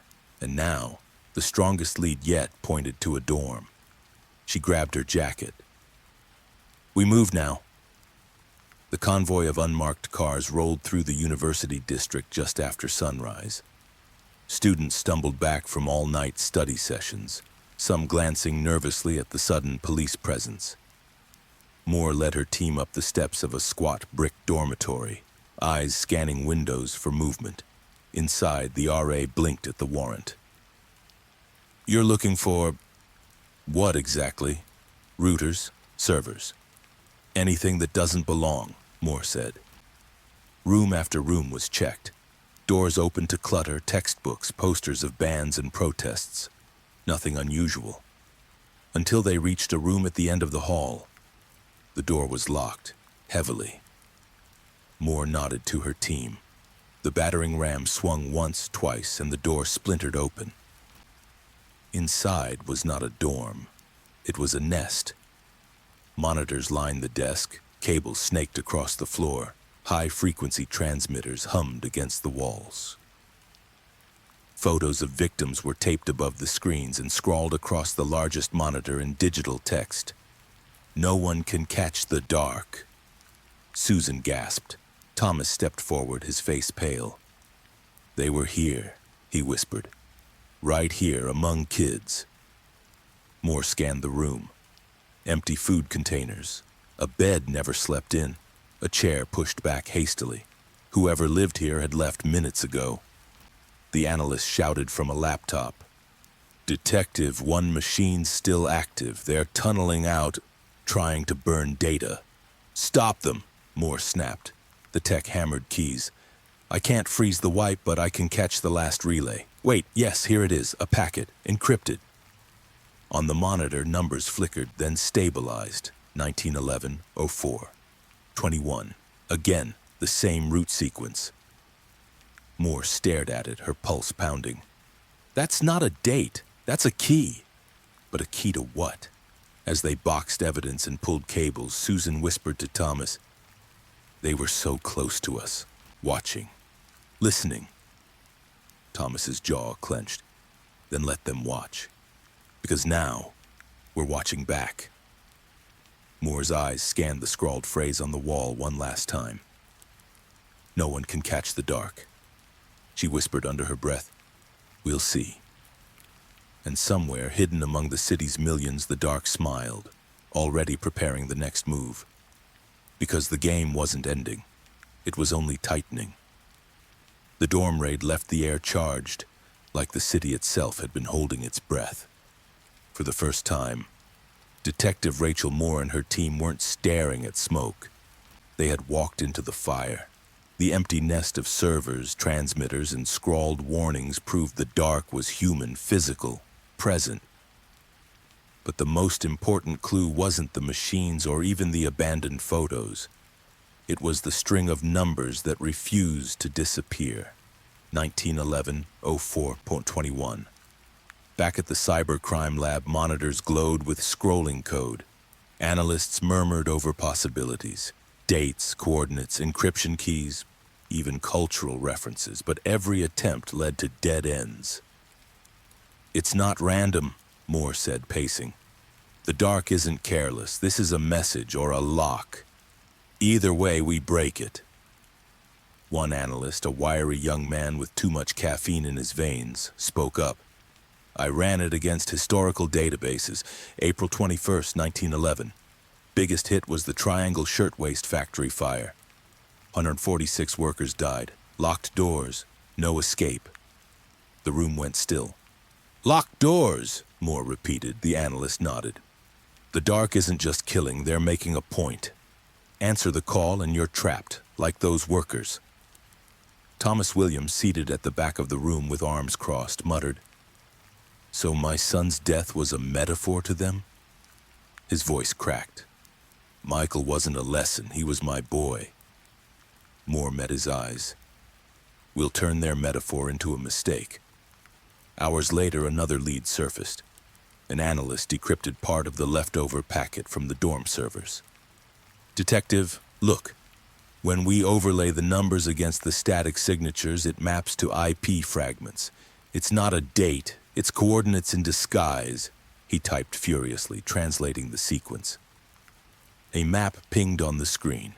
The dot hovered over an industrial warehouse near the edge of the university district. Moore's pulse spiked. "That's our next target." The convoy rolled out at dusk.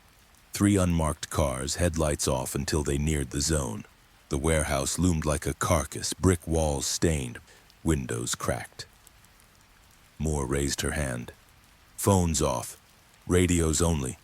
If the dark is inside, we won't give them our voices." The team breached quietly. Inside was dust, steel beams, and shadows. They fanned out, flashlights slicing through the dark. At first nothing, then faint humming. Moore followed the sound to a back room. There, a single server tower blinked, green lights pulsing like a heartbeat. A monitor flickered to life as they entered. Text appeared. "You're close, detective, but not close enough." The server beeped. A voicemail notification appeared on the screen. Moore froze. "Don't play it," she ordered.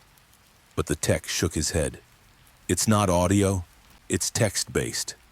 The message displayed, "The key you seek is not numbers, it's memory." And then, like the others, the system began to burn itself, data wiping at impossible speed. Moore clenched her jaw. "Pull the drives anyway. Even ash leaves residue." Later at the precinct, the commissioner slammed his fist on the desk after hearing the update. "You raided a warehouse and walked out with riddles?" "I put my career on the line with that public warning. The city is in chaos, markets are crashing, protesters are burning cars. And you bring me poetry?" Moore stood her ground. "We bring you a pattern. The dark is leaving trails on purpose now. That means they're confident, or they're scared." The commissioner leaned forward. "And which is it?" Moore's eyes hardened. "Both." At home, Susan Johnson replayed the commissioner's warning on her TV while Emily did homework nearby. Her phone buzzed on the counter. Unknown caller. She froze, staring. Emily whispered, "Don't, Mom." "I won't," Susan said. But when the voicemail appeared, curiosity itched at her. She pressed play. Static. Then the whisper, "Mothers should protect their daughters. You shouldn't have looked." Her blood turned to ice. She grabbed Emily, hugging her tight. "We're okay," she whispered, though her own hands shook. She forwarded the message to Moore. Meanwhile, Thomas Williams sat in his dark kitchen, Michael's cracked phone beside him. It buzzed, "Unknown caller." He didn't answer. Voicemail. He pressed play, jaw tight. "The louder you scream, the faster they'll bury you." He forwarded it, then whispered to the dark, "Try me." At the lab, analysts pieced fragments together. The static carried not only code, but faint overlays of images. Shadows of files buried in noise. One finally cleared. A student ID photo. Moore leaned closer. "Who is that?" The name below read, Lydia Cole, computer science major, University District. Moore's stomach dropped. She remembered her. A quiet girl she'd seen in class weeks ago, scolded by a professor, mocked by peers, working part-time in the canteen. "She was in the background the whole time," Moore whispered. "Invisible."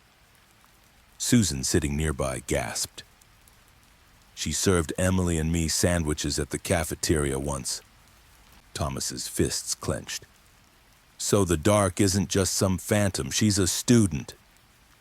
Moore's eyes narrowed. A student who turned her pain into a weapon. But Lydia Cole wasn't just a name on a file anymore.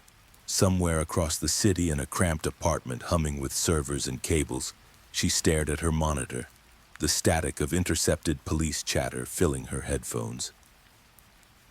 She smiled faintly as she whispered to herself, "They think they found me, but I've been waiting for this moment." On the screen, she typed one more message to the city. "No one can catch the dark." And then she hit send. The name Lydia Cole didn't leave the room. Not because the team wanted secrecy, but because silence was the only way to protect the fragile lead. Saying her name outside the cyber lab would have meant panic, leaks, and headlines splashed across every network. Moore wasn't ready for that, not yet. Inside the precinct, tension ran thick. The lab hummed with servers, the air heavy with coffee and exhaustion. Screens glowed with fragments of Lydia's life pulled from university records. Enrollment papers, cafeteria pay stubs, half-completed essays. "She's been hiding in plain sight," Moore said, eyes fixed on the ID photo. "Working part-time in the canteen, skipping classes, invisible to professors, invisible to peers. But online." An analyst clicked through her browsing logs. Dark web forums, encryption libraries, posts under pseudonyms with chilling signatures. "Fear is louder than bullets. No one can catch the dark." Susan Johnson, seated in the corner, shivered. "I saw her at the cafeteria. She didn't look like—" Moore cut her off gently. "She doesn't have to look like anything, that's the point. She's the student no one noticed. And that's how she learned to notice everyone else." Thomas Williams leaned forward, fists tight. "So she killed Michael, Ethan Carter, all of them, just to prove she could?" "Not just to prove," Moore said. "To punish. Look." She nodded to the analyst, who pulled up a manifesto hidden in Lydia's cloud cache. Words filled the screen. "They called me nothing. A waitress, a dropout, invisible. They said I didn't belong in their world, so I built my own. A world where a voice kills louder than a gun. A world where no one is safe if I say so." Thomas's jaw clenched, his voice breaking. "She turned my boy into her message." Moore's voice hardened. "And now we turn her message into evidence." The breakthrough came hours later. An analyst decrypted another packet from the dorm's abandoned server. "Detective, there's a scheduler here." Every attack window, every batch of calls, it's all logged. Look at the timestamps. Moore leaned in. They line up with every death we've recorded. Exactly, the analyst said. It's a kill schedule. Proof that every victim was chosen in advance. And guess what? The next window is tonight, 11:07 p.m. The room froze. Moore straightened. Then tonight we catch her in the act. That evening, Judge Raymond Carter was briefed privately. His face remained carved from stone, but his eyes flickered with fire. You're telling me the killer is a student, Moore nodded. Her name is Lydia Cole. Computer science major. Grief, rage, and genius combined. She designed the virus, weaponized sound, and used the dark web to spread fear. Raymond's fists tightened. And she killed my son for being born into my world. We believe her motive runs deeper, Moore said carefully. Resentment. Years of humiliation, being dismissed. The calls are her way of rewriting power, making everyone listen to the girl no one noticed. Raymond's voice was ice. Then let's make sure she's finally noticed for the right reason.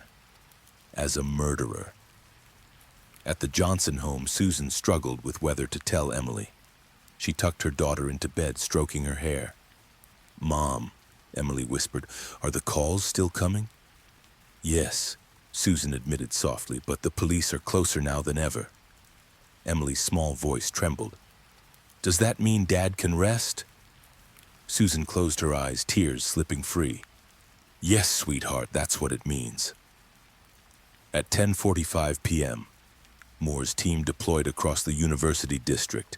Vans parked discreetly, antennas bristling. Portable jammers were primed, ready to intercept signal bursts. Moore sat in the command van, headset on. "All units confirm. Unit Alpha in position. Unit Bravo ready. Cyber team online." The analyst's voice came sharp over the line. "Surge incoming. We've got activity on the grid. Ping origin matches Lydia Cole's profile." Moore's pulse quickened. "Track it." At 11:07 p.m. sharp, the city's phones buzzed again. Thousands ignored them, fear holding them rigid. But in the cyber van, the monitors lit with Lydia's signal, her code streaming into the void. "We've got her," the analyst shouted. "She's transmitting from a residential block, apartment tower, level 3. Moore grabbed her vest. "Move!" The convoy tore through the streets, sirens muted, lights dark. They reached the tower in minutes, boots pounding up the stairwell. Apartment 3C. The door was locked, reinforced. "Ram it," Moore ordered. The door splintered, the team flooding inside. Screens glowed in the dim light, code streaming, transmitters humming. Photos of victims lined the walls. And in the center sat Lydia Cole, calm, headphones draped around her neck. She didn't flinch.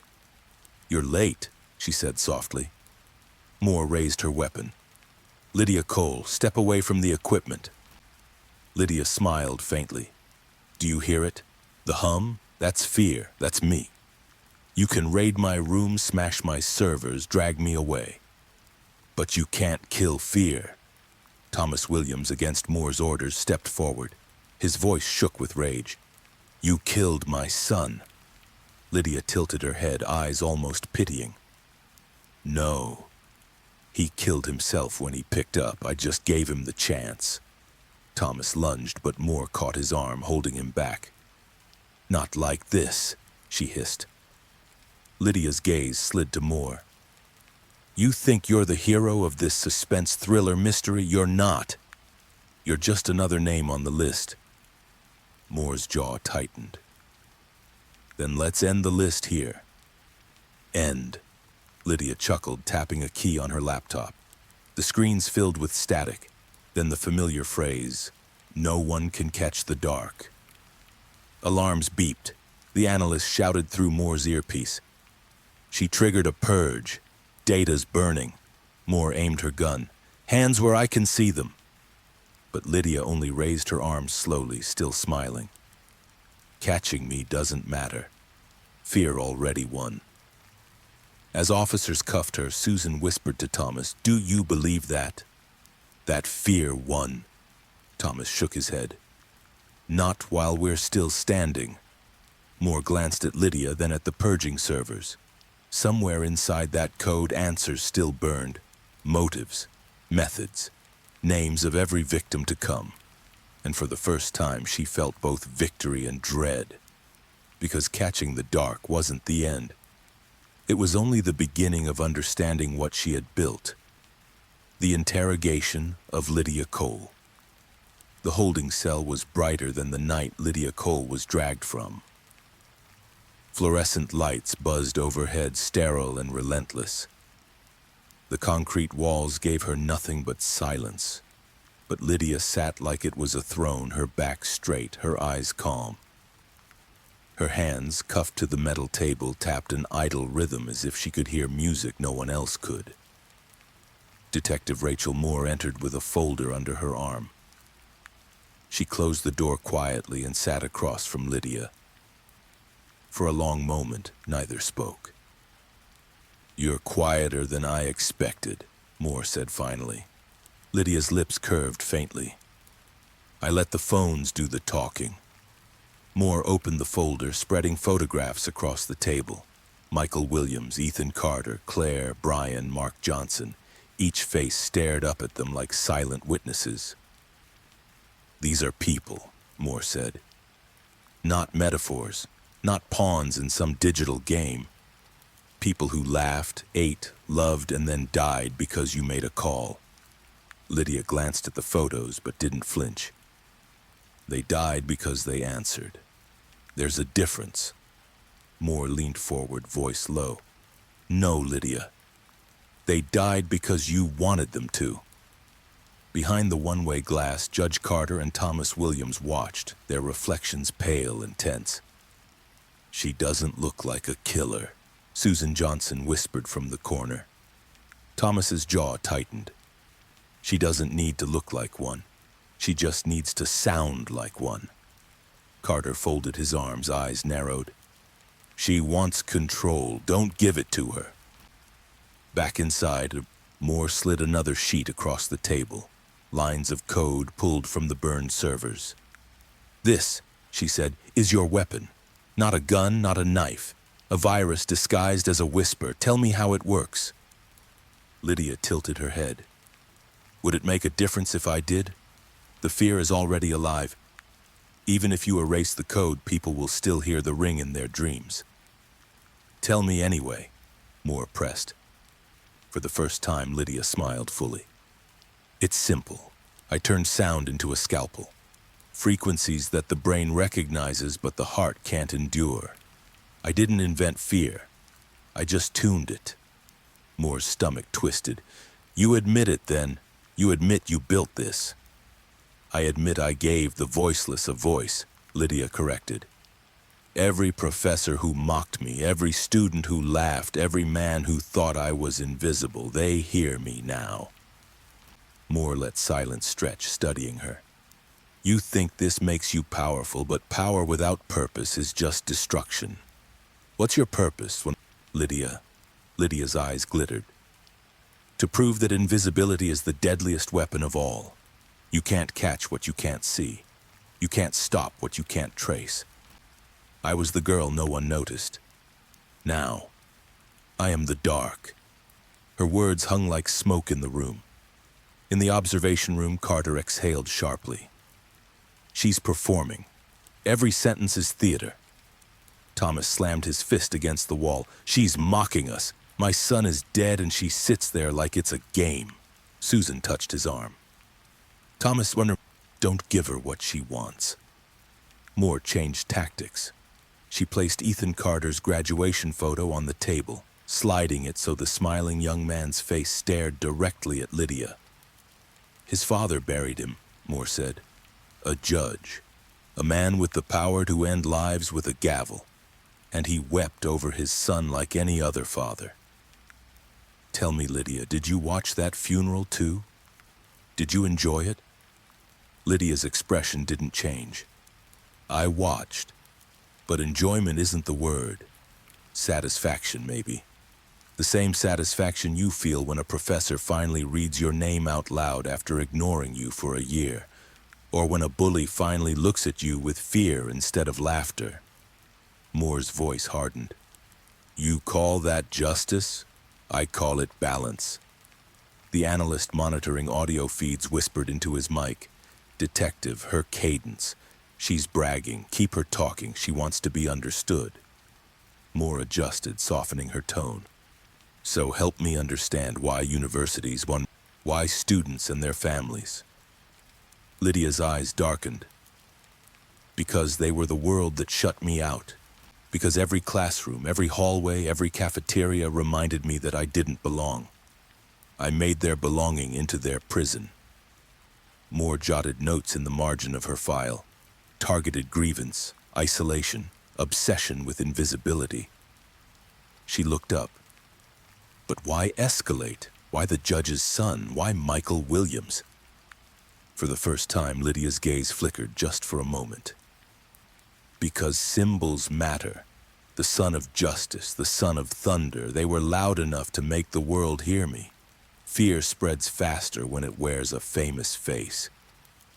Thomas's voice cracked through the observation mic, raw and furious. You used my son as your billboard. Moore shot a warning glance at the glass, but Lydia only smiled faintly. Exactly, she said. Moore steered the interrogation back.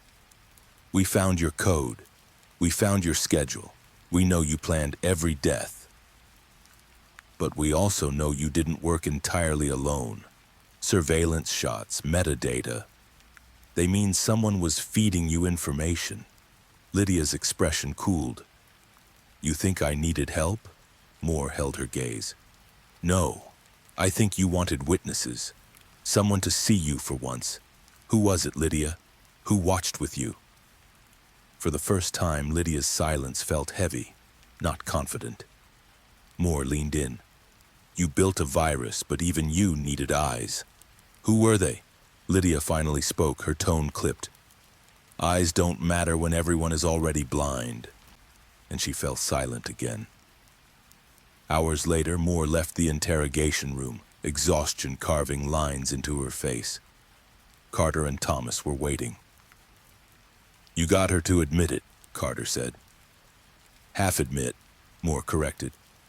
She admits to building it, to spreading it, to choosing the judge's son and Michael because of visibility. But she's hiding something, someone. She didn't do all of this alone. Thomas shook his head, disbelief sharp in his voice. You're telling me there's another monster out there? Moore sighed. Maybe more than one. And Lydia is enjoying every second she keeps us guessing. That night in her cell, Lydia lay on the narrow cot, eyes open, lips whispering words only she could hear. No one can catch the dark. And somewhere in the city a phone rang. Unknown caller. The person who answered didn't live to hear the dial tone. Even in chains, the dark wasn't finished. Detective Rachel Moore entered the interrogation room again the next morning. Her hair pulled back, eyes rimmed with sleeplessness. Lydia Cole was already sitting upright as if she'd been waiting all night. The cuffs clinked as she tapped her fingers against the metal table, an unbroken rhythm that grated like static in the air. You didn't sleep, Moore said. Lydia smiled faintly. The dark doesn't need sleep. Moore sat down, sliding a steaming cup of coffee across the table. Then drink. You'll need it. Lydia's eyes flicked to the cup, then back to Moore. Trying to make me human? No, Moore replied. Trying to remind you that you already are. Behind the glass, Judge Carter, Thomas Williams, and Susan Johnson watched again. The commissioner joined them this time, arms folded tightly. She's playing games, Carter muttered. She's winning them, Thomas growled. Look at her, calm, smug, like she still has the city on a leash. Susan's voice shook. She killed Mark. She killed Michael, and she's still smiling. The commissioner turned to Moore's voice coming through the feed. Break her. he whispered as if she could hear. Moore spread photos across the table again, but this time they weren't just the victims, they were the scenes. Funerals, protests, broken families. You wanted attention, Moore said. Here it is. Every tear, every coffin lowered into the ground, every child asking why their mom didn't answer. This is your legacy. Lydia glanced at the photos. Her smile didn't fade, but her tapping slowed. You call it legacy, she said. I call it echo. Their fear lives longer than their lives did. That's more powerful than memory. Moore leaned forward. Fear isn't memory, Lydia. It fades, it cracks. Do you know what doesn't fade? Justice. Lydia chuckled softly.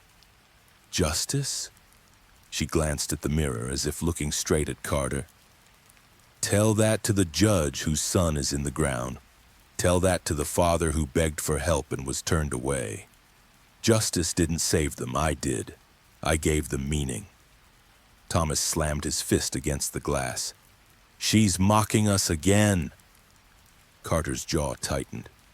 No, she's baiting us. Don't give her what she wants. Moore shifted strategy. She pulled out a printed copy of Lydia's manifesto, the words she'd hidden in her cache. She slid it across the table. You wrote this, Moore said, about being invisible, about turning silence into a weapon. Tell me something. Did you ever stop to wonder if you became exactly what they said you were? Nothing but noise? Lydia's smile thinned. Noise that kills is still heard. Moore pressed harder, but not understood. You want them to understand, don't you? Every professor, every student who ignored you, every man who laughed at you, you want them to finally say your name. Not just whisper it in fear. That's why you left traces. That's why you let us get close. Because you don't just want to be the dark. You want to be Lydia Cole, the girl they couldn't ignore anymore. For the first time, Lydia's eyes flickered. Moore seized the moment. So which is it? Are you the dark, or are you still that girl waiting to be noticed? Silence stretched, heavy as chains. Finally, Lydia whispered, why not both? The analyst in the monitoring room spoke quickly. Detective, her heart rate just spiked. You're in her head. Moore kept her voice steady. You can't be both forever. One side wins. Either the girl dies or the dark does. Lydia leaned forward, her eyes glittering. And if the dark dies, the city dies with it. Moore switched tack again. She opened the folder and pulled out one final photograph. Ethan Carter. She slid it across the table. You said symbols matter. Ethan was your loudest symbol, so why him? Why the judge's son? Lydia studied the photo. Because justice has blindfolds, I wanted to rip them off. Nothing is blind when your child dies, not even a judge. Behind the glass, Carter's fists clenched, his breath sharp. Moore watched Lydia carefully. So you admit you chose him, that his death was deliberate. Lydia's voice dropped, quiet but sharp. Every death was deliberate. The commissioner leaned forward in the observation room. That's it. That's the confession. Moore didn't move. No, she whispered to herself. It's not enough. She needed more than words. She needed proof of the scale. Moore pulled out another sheet of paper. It was blank. She slid it across the table. You're smart, Lydia. Smarter than most I've faced. Smarter than the ones who laughed at you. Smarter than the ones who called you invisible. So show me how smart you are. Show me the scope of your game. Write down the next targets. Lydia tilted her head. And why would I do that? Because if you don't, Moore said evenly, you stay invisible. You become another headline. Student killer in custody. That's all. A one-week scandal, forgotten. But if you show me, if you write it down, you stay remembered. You become a story. And you want to be a story, don't you? Lydia stared at the blank page. Her tapping stopped. Her lips parted just slightly. Moore didn't blink. Be a story, Lydia, or vanish. For a long moment, silence hung. Then Lydia picked up the pen chained to the table. Slowly, she began to write. Moore's heart pounded. Carter, Thomas, and Susan leaned forward against the glass. When Lydia finished, she slid the page back across the table. On it were names, dozens of them, students, professors, family members, some already dead, some still alive. At the bottom, Lydia had scrawled, "Fear isn't finished. The dark is many." Moore stared at the words. "The dark is many?" Lydia leaned back, smiling again. "Did you think I was alone? I gave them the tools. I gave them the voice, and now they don't need me anymore." Moore's blood ran cold. Behind the glass, Carter whispered, "God help us." Thomas's face twisted. "There's more? More like her?" Susan clutched her chest. "Then it isn't over." Moore gathered the papers and stood slowly. "Thank you, Lydia. You just told me everything I needed." Lydia's smile widened. "No, detective, I just told you the beginning." That night, as the city tried to sleep, dozens of phones buzzed at once. Unknown caller. And the whisper was different this time. Not one voice, many. "You shouldn't have answered." Even in custody, Lydia Cole had been telling the truth. The dark was many. The next day, the interrogation room felt colder, heavier. The air carried the weight of Lydia's final words. "The dark is many." Detective Rachel Moore entered with a new strategy. She wasn't here to debate morality anymore. She was here to extract origins, methods, and the hidden network Lydia claimed to have unleashed. Lydia was waiting again, her posture immaculate, her gaze calm. "Back so soon, Detective?" Moore set a recorder on the table and pressed the button. "Tell me how it started. Not the manifesto, not the performance, the truth." Lydia smirked. "The truth is boring." Moore leaned forward. "Try me." Behind the glass, Judge Carter and Thomas Williams stood shoulder to shoulder, watching. Susan Johnson sat quietly in the corner, Emily's photo clasped in her hands. The commissioner crossed his arms. "If she wants to talk, let her. If not, break her." Thomas growled under his breath. "She's not breaking, she's enjoying this." Carter shook his head. "Everyone breaks eventually, even the dark." Moore opened a file. "You were born in Brookfield. Your father, Richard Cole, was a factory worker, a drinker. Arrest records show domestic violence. Your mother filed 2 restraining orders before he disappeared." Lydia's eyes flickered just briefly. "He didn't disappear, he ran." "Cowards always run." Moore didn't flinch. "You grew up caring for your mother. Paralysis after an accident left her bedridden. You worked in the university cafeteria to cover medical bills, all while studying computer science. Is that right?" Lydia tilted her head. "You make it sound noble, but they didn't see noble. They saw a waitress in a uniform, not a peer. Professors laughed when I asked questions. Students sneered when I missed classes. Every day I was invisible, until I made myself inevitable." Moore's voice hardened. "So you punished an entire city for their cruelty?" Lydia's smile was sharp. "Not punishment, demonstration. I showed them that silence is the loudest scream when it kills." Moore slid another sheet across the table. Fragments of Lydia's code pulled from the burned servers. "Tell me about this. The virus. How did you build it?" Lydia's eyes gleamed. "I studied sound. Frequencies that bypass thought, going straight to the nervous system. Think of it as music with teeth. Add an eraser script and every trace vanishes after impact. Untraceable. Beautiful." Moore tapped the code with her pen. "And you distributed it through calls." "Yes," Lydia said softly. "Because phones are trust. People believe calls are connection. They believe sound is safe. I turned trust into a weapon. That's all war ever is." Moore shifted gears. And the others? The ones you say are part of this? The dark is many. Who are they? Lydia leaned back. Seeds I planted, students on forums, outcasts in chat rooms, lonely kids who wanted power. I gave them the blueprint, the frequencies, the tools. They became my chorus. Moore's stomach tightened. So it's not just you, it's a network. Lydia's smile widened. A symphony. One voice becomes many and fear becomes endless. In the observation room, Susan whispered, horrified, "She's teaching others." Thomas's fists clenched. "She's multiplying herself." Carter's eyes were steel. "Then she's not just a killer, she's a contagion." Moore pressed harder. "Where are they, Lydia, the others? Where are your followers?" Lydia's gaze sharpened. "Everywhere. You think you caught me, but you only caught the conductor. The orchestra is still playing." Moore slammed her palm on the table.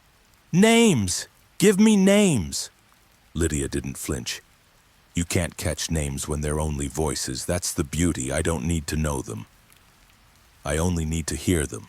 Moore breathed through her fury. "So why reveal yourself at all? Why leave traces? Why let us catch you?" For the first time, Lydia's calm cracked. Her voice trembled with something deeper. Resentment, pride, or both. "Because invisibility is a curse. I wanted them to see me, to finally say my name, not as a joke, not as a nobody, but as the girl who made the world afraid to answer its phone." Her eyes burned as she whispered, "Now they can't erase me. Not ever." Moore let the silence settle. Then she asked the one question Lydia hadn't prepared for.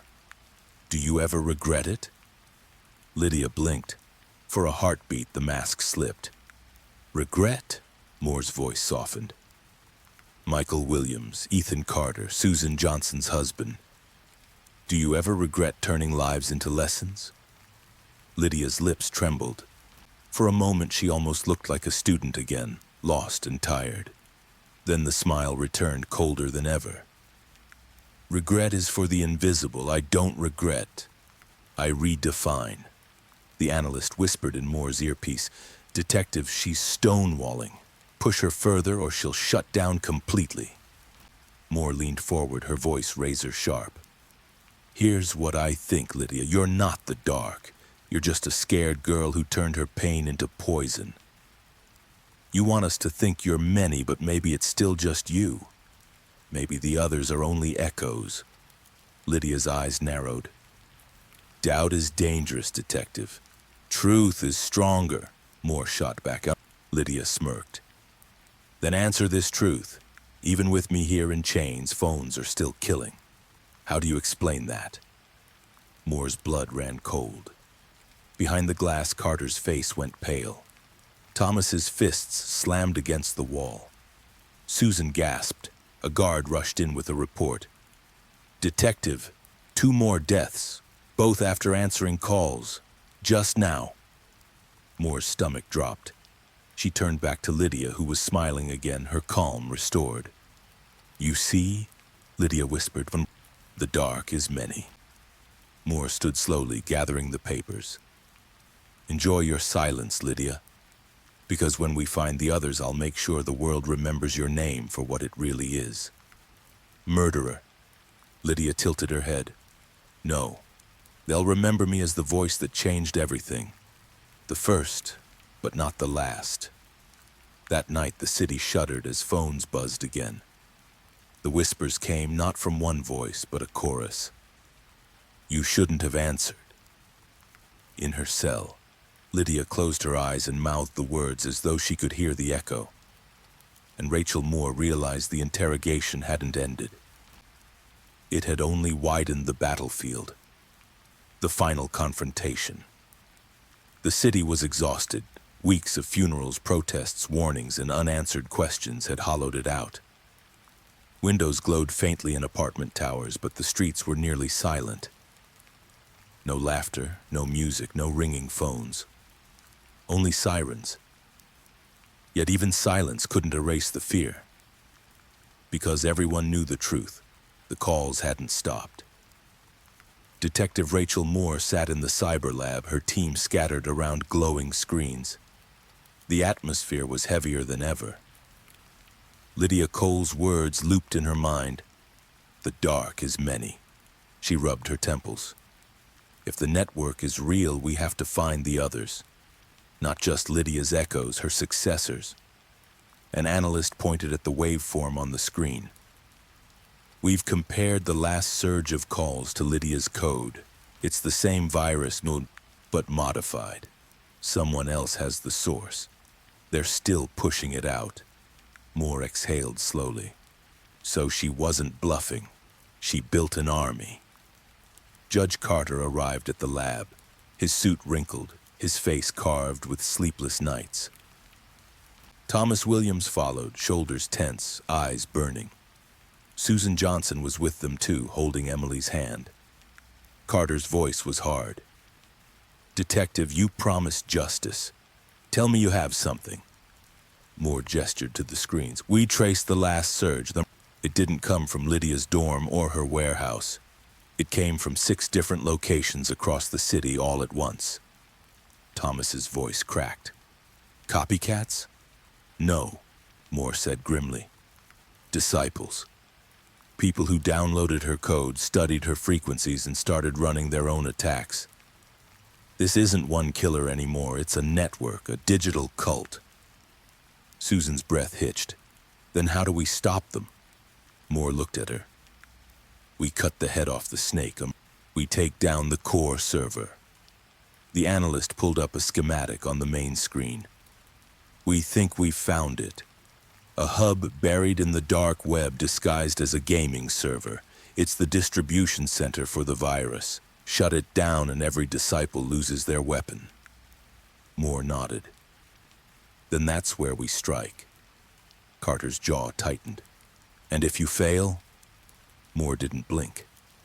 Then the city dies with its phones. That night the task force assembled. Unmarked vans filled with federal agents, cyber experts, and detectives rolled toward the industrial outskirts of the city. The target, a warehouse that looked abandoned but pulsed with hidden activity. Moore briefed the team in the van. The core server is inside. Expect traps, expect decoys. Once we breach, cyber team locks it down, field team secures the perimeter. We cut this thing off at the root tonight. Thomas leaned forward. I want in.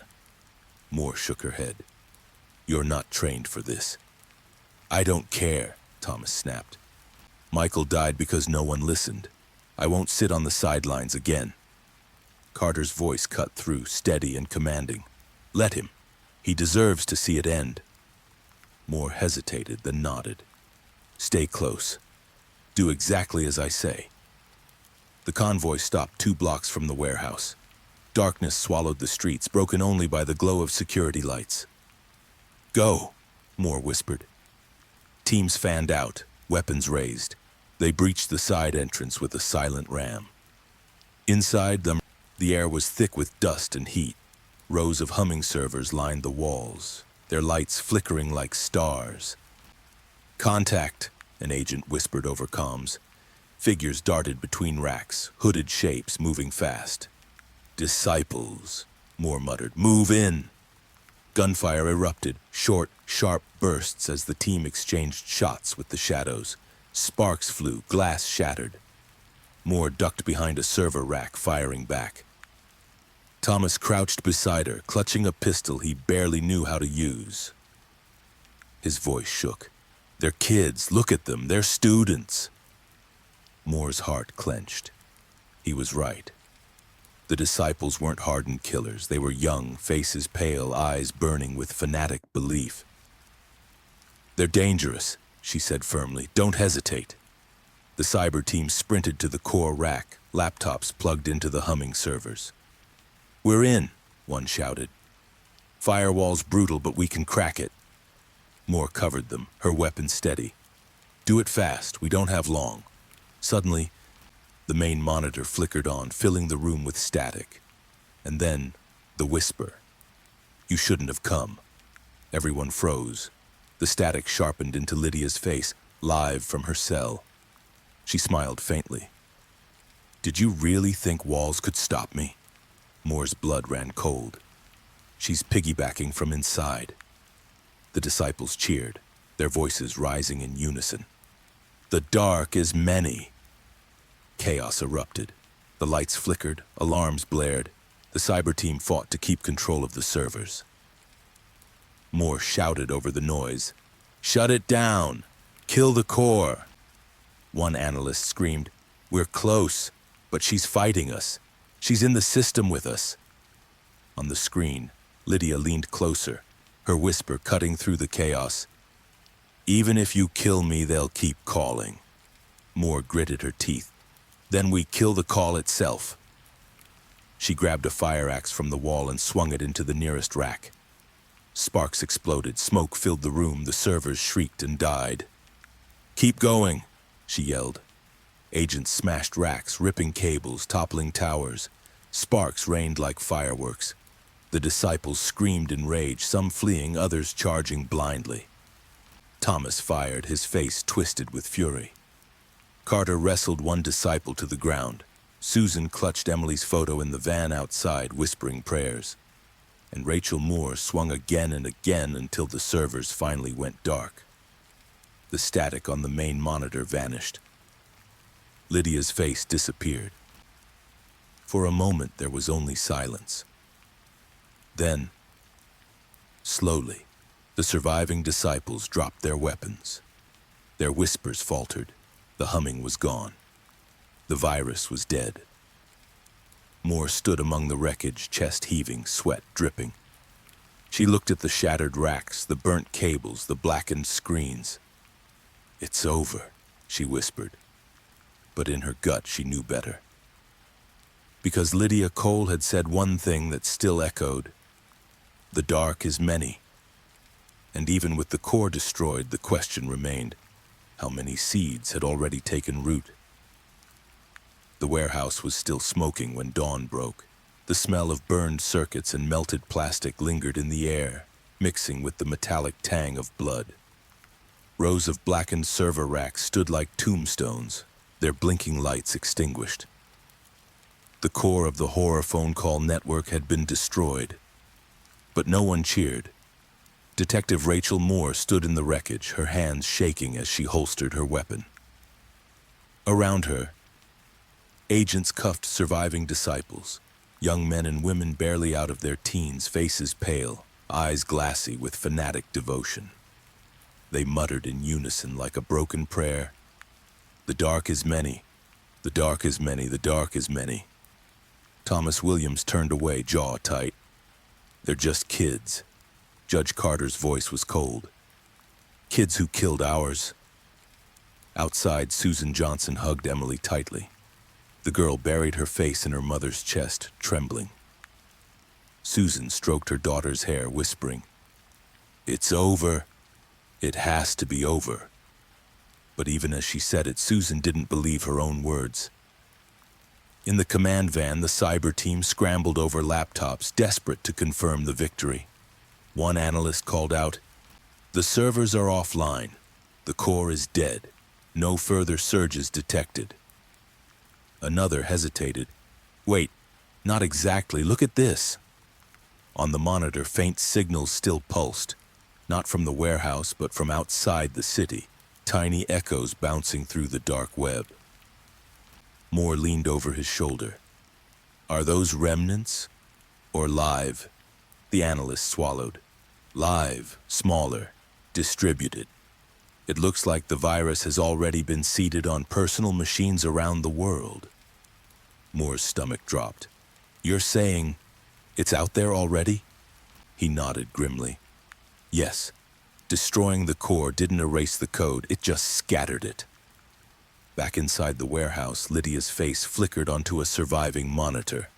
Recorded this time, not live. Her voice was calm, confident, haunting. Did you really think you could kill fear with fire? The dark is many. The dark is memory. Even if you silence one voice, the chorus continues. The video cut out, leaving the screen black. Thomas clenched his fists, rage in his voice. She knew we'd come. She planned this. Moore whispered. She wanted us to destroy the core, to spread it wider, like a seed scattered in the wind.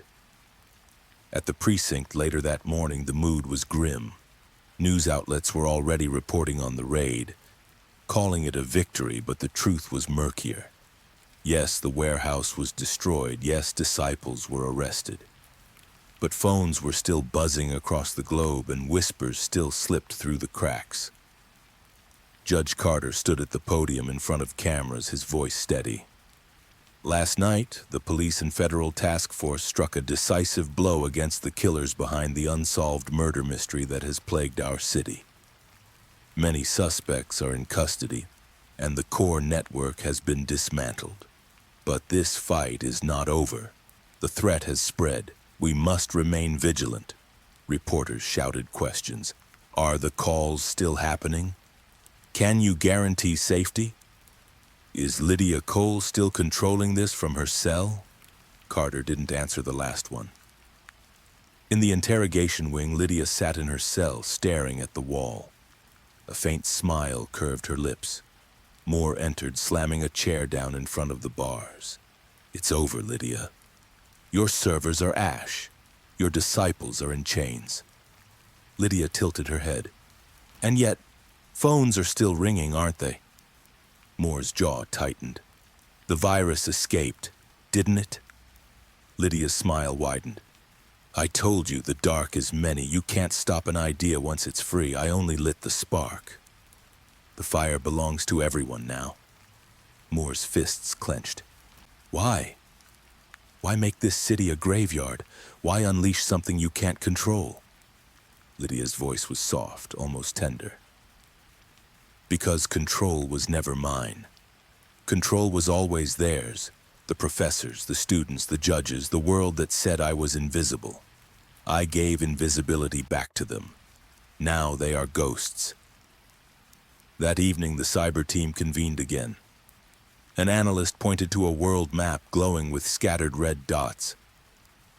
These are confirmed reports of deaths tied to calls in the last 24 hours. Not just here. Chicago, Los Angeles, London, Tokyo. Susan's breath caught when she saw the map. It's spreading across the world. Thomas whispered.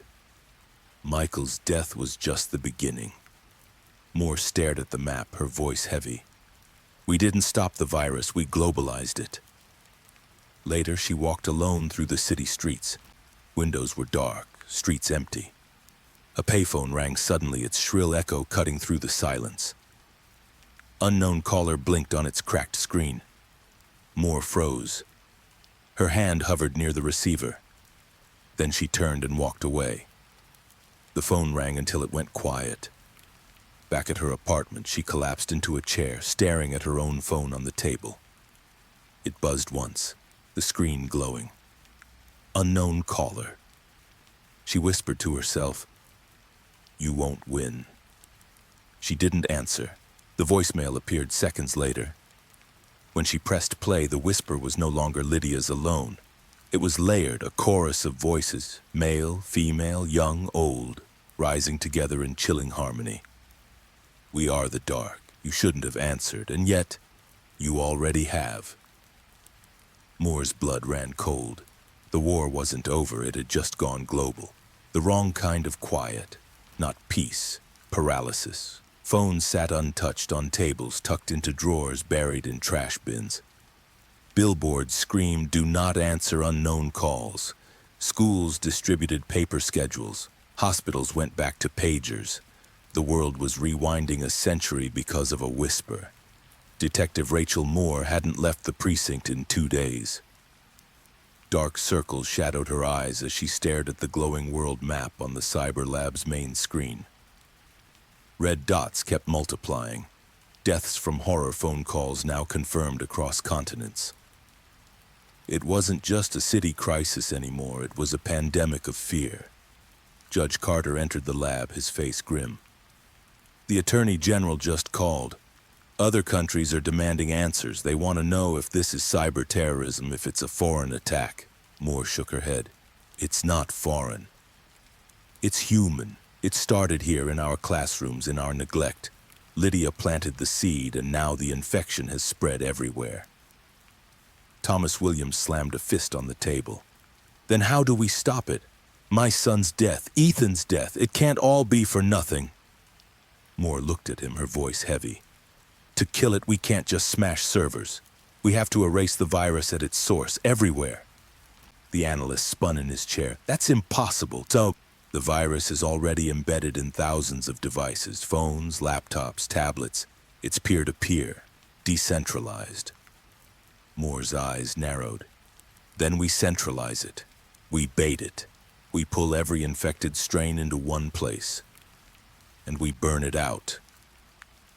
Hours later, the cyber team built what they called the Mirror, a decoy server designed to attract the virus like a moth to flame. Once all active instances connected, they could detonate a kill switch, a self-destruct sequence that would shred the code permanently. But there was a problem. The Mirror has to mimic a real victim, the lead analyst explained. It has to answer the calls. It has to receive the whispers, otherwise the virus won't bite. Moore understood immediately.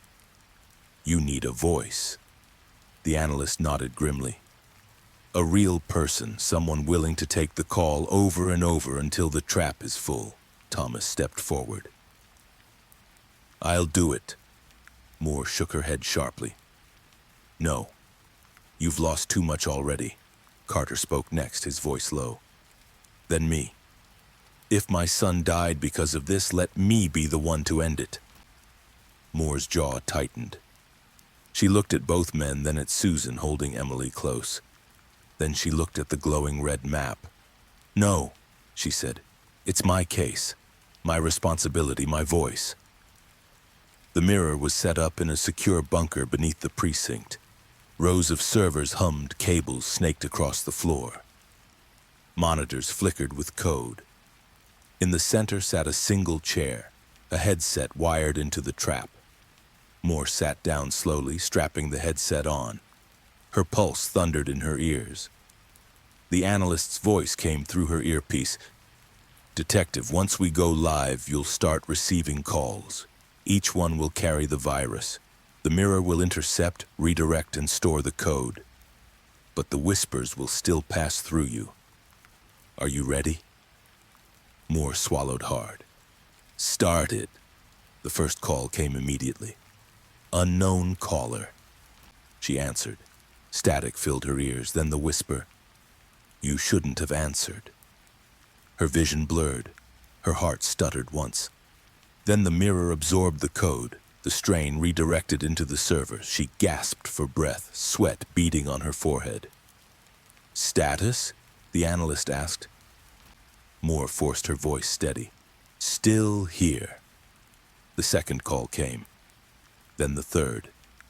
Each whisper layered, each one trying to burrow into her brain, freeze her heart, choke her breath. She gritted her teeth, gripping the armrests. Keep it coming. Hours passed. The Mirror filled with millions of lines of infected code. The servers glowed hot, the room vibrating with digital tension. Moore's body trembled, her heartbeat irregular, but she refused to let go. Finally, the analyst shouted, That's it. Every active strain is connected. We've got them all. Trigger the kill switch. Moore's hand hovered over the button. She hesitated. Through the headset, the whispers changed. It wasn't just Lydia's voice anymore. It was hundreds, thousands chanting together. We are the dark. You can't erase us. We are many. Moore closed her eyes. No. You're one. And you end here. She slammed the button. The servers screamed. Lights flickered. The virus writhed in its own network as the kill switch burned through every thread. One by one, the red dots on the map began to vanish. Tokyo, London, Chicago, Los Angeles. Phones went silent. The whispers cut off mid-sentence. And then, the monitors went dark. The dark was gone. Moore ripped the headset off, collapsing forward. Carter and Thomas rushed in, catching her before she hit the ground. "You did it," Thomas whispered, his voice breaking. "You ended it." Moore's breath was shallow, but her eyes opened. "No more calls?" The analyst confirmed, tears in his eyes. "And none. The network's dead. Every strain wiped clean." For the first time in weeks, silence was only silence. Later that night, the city held a vigil. Candles glowed across the courthouse steps. Families gathered, holding photos of the lost. Susan stood with Emily, Thomas with his fists unclenched, Carter with his head bowed. Moore stood apart, watching, exhausted but alive. The commissioner stepped to the microphone. "Tonight we mark the end of a nightmare. The unsolved murder mystery that haunted our city has been solved. The horror phone calls are no more. We owe this victory to Detective Rachel Moore, who risked everything to silence the dark." Applause swelled. Chants rose. "More, more." But Rachel shook her head. She whispered to herself, "Not me. Them, Michael, Ethan, Mark, Claire, all of them."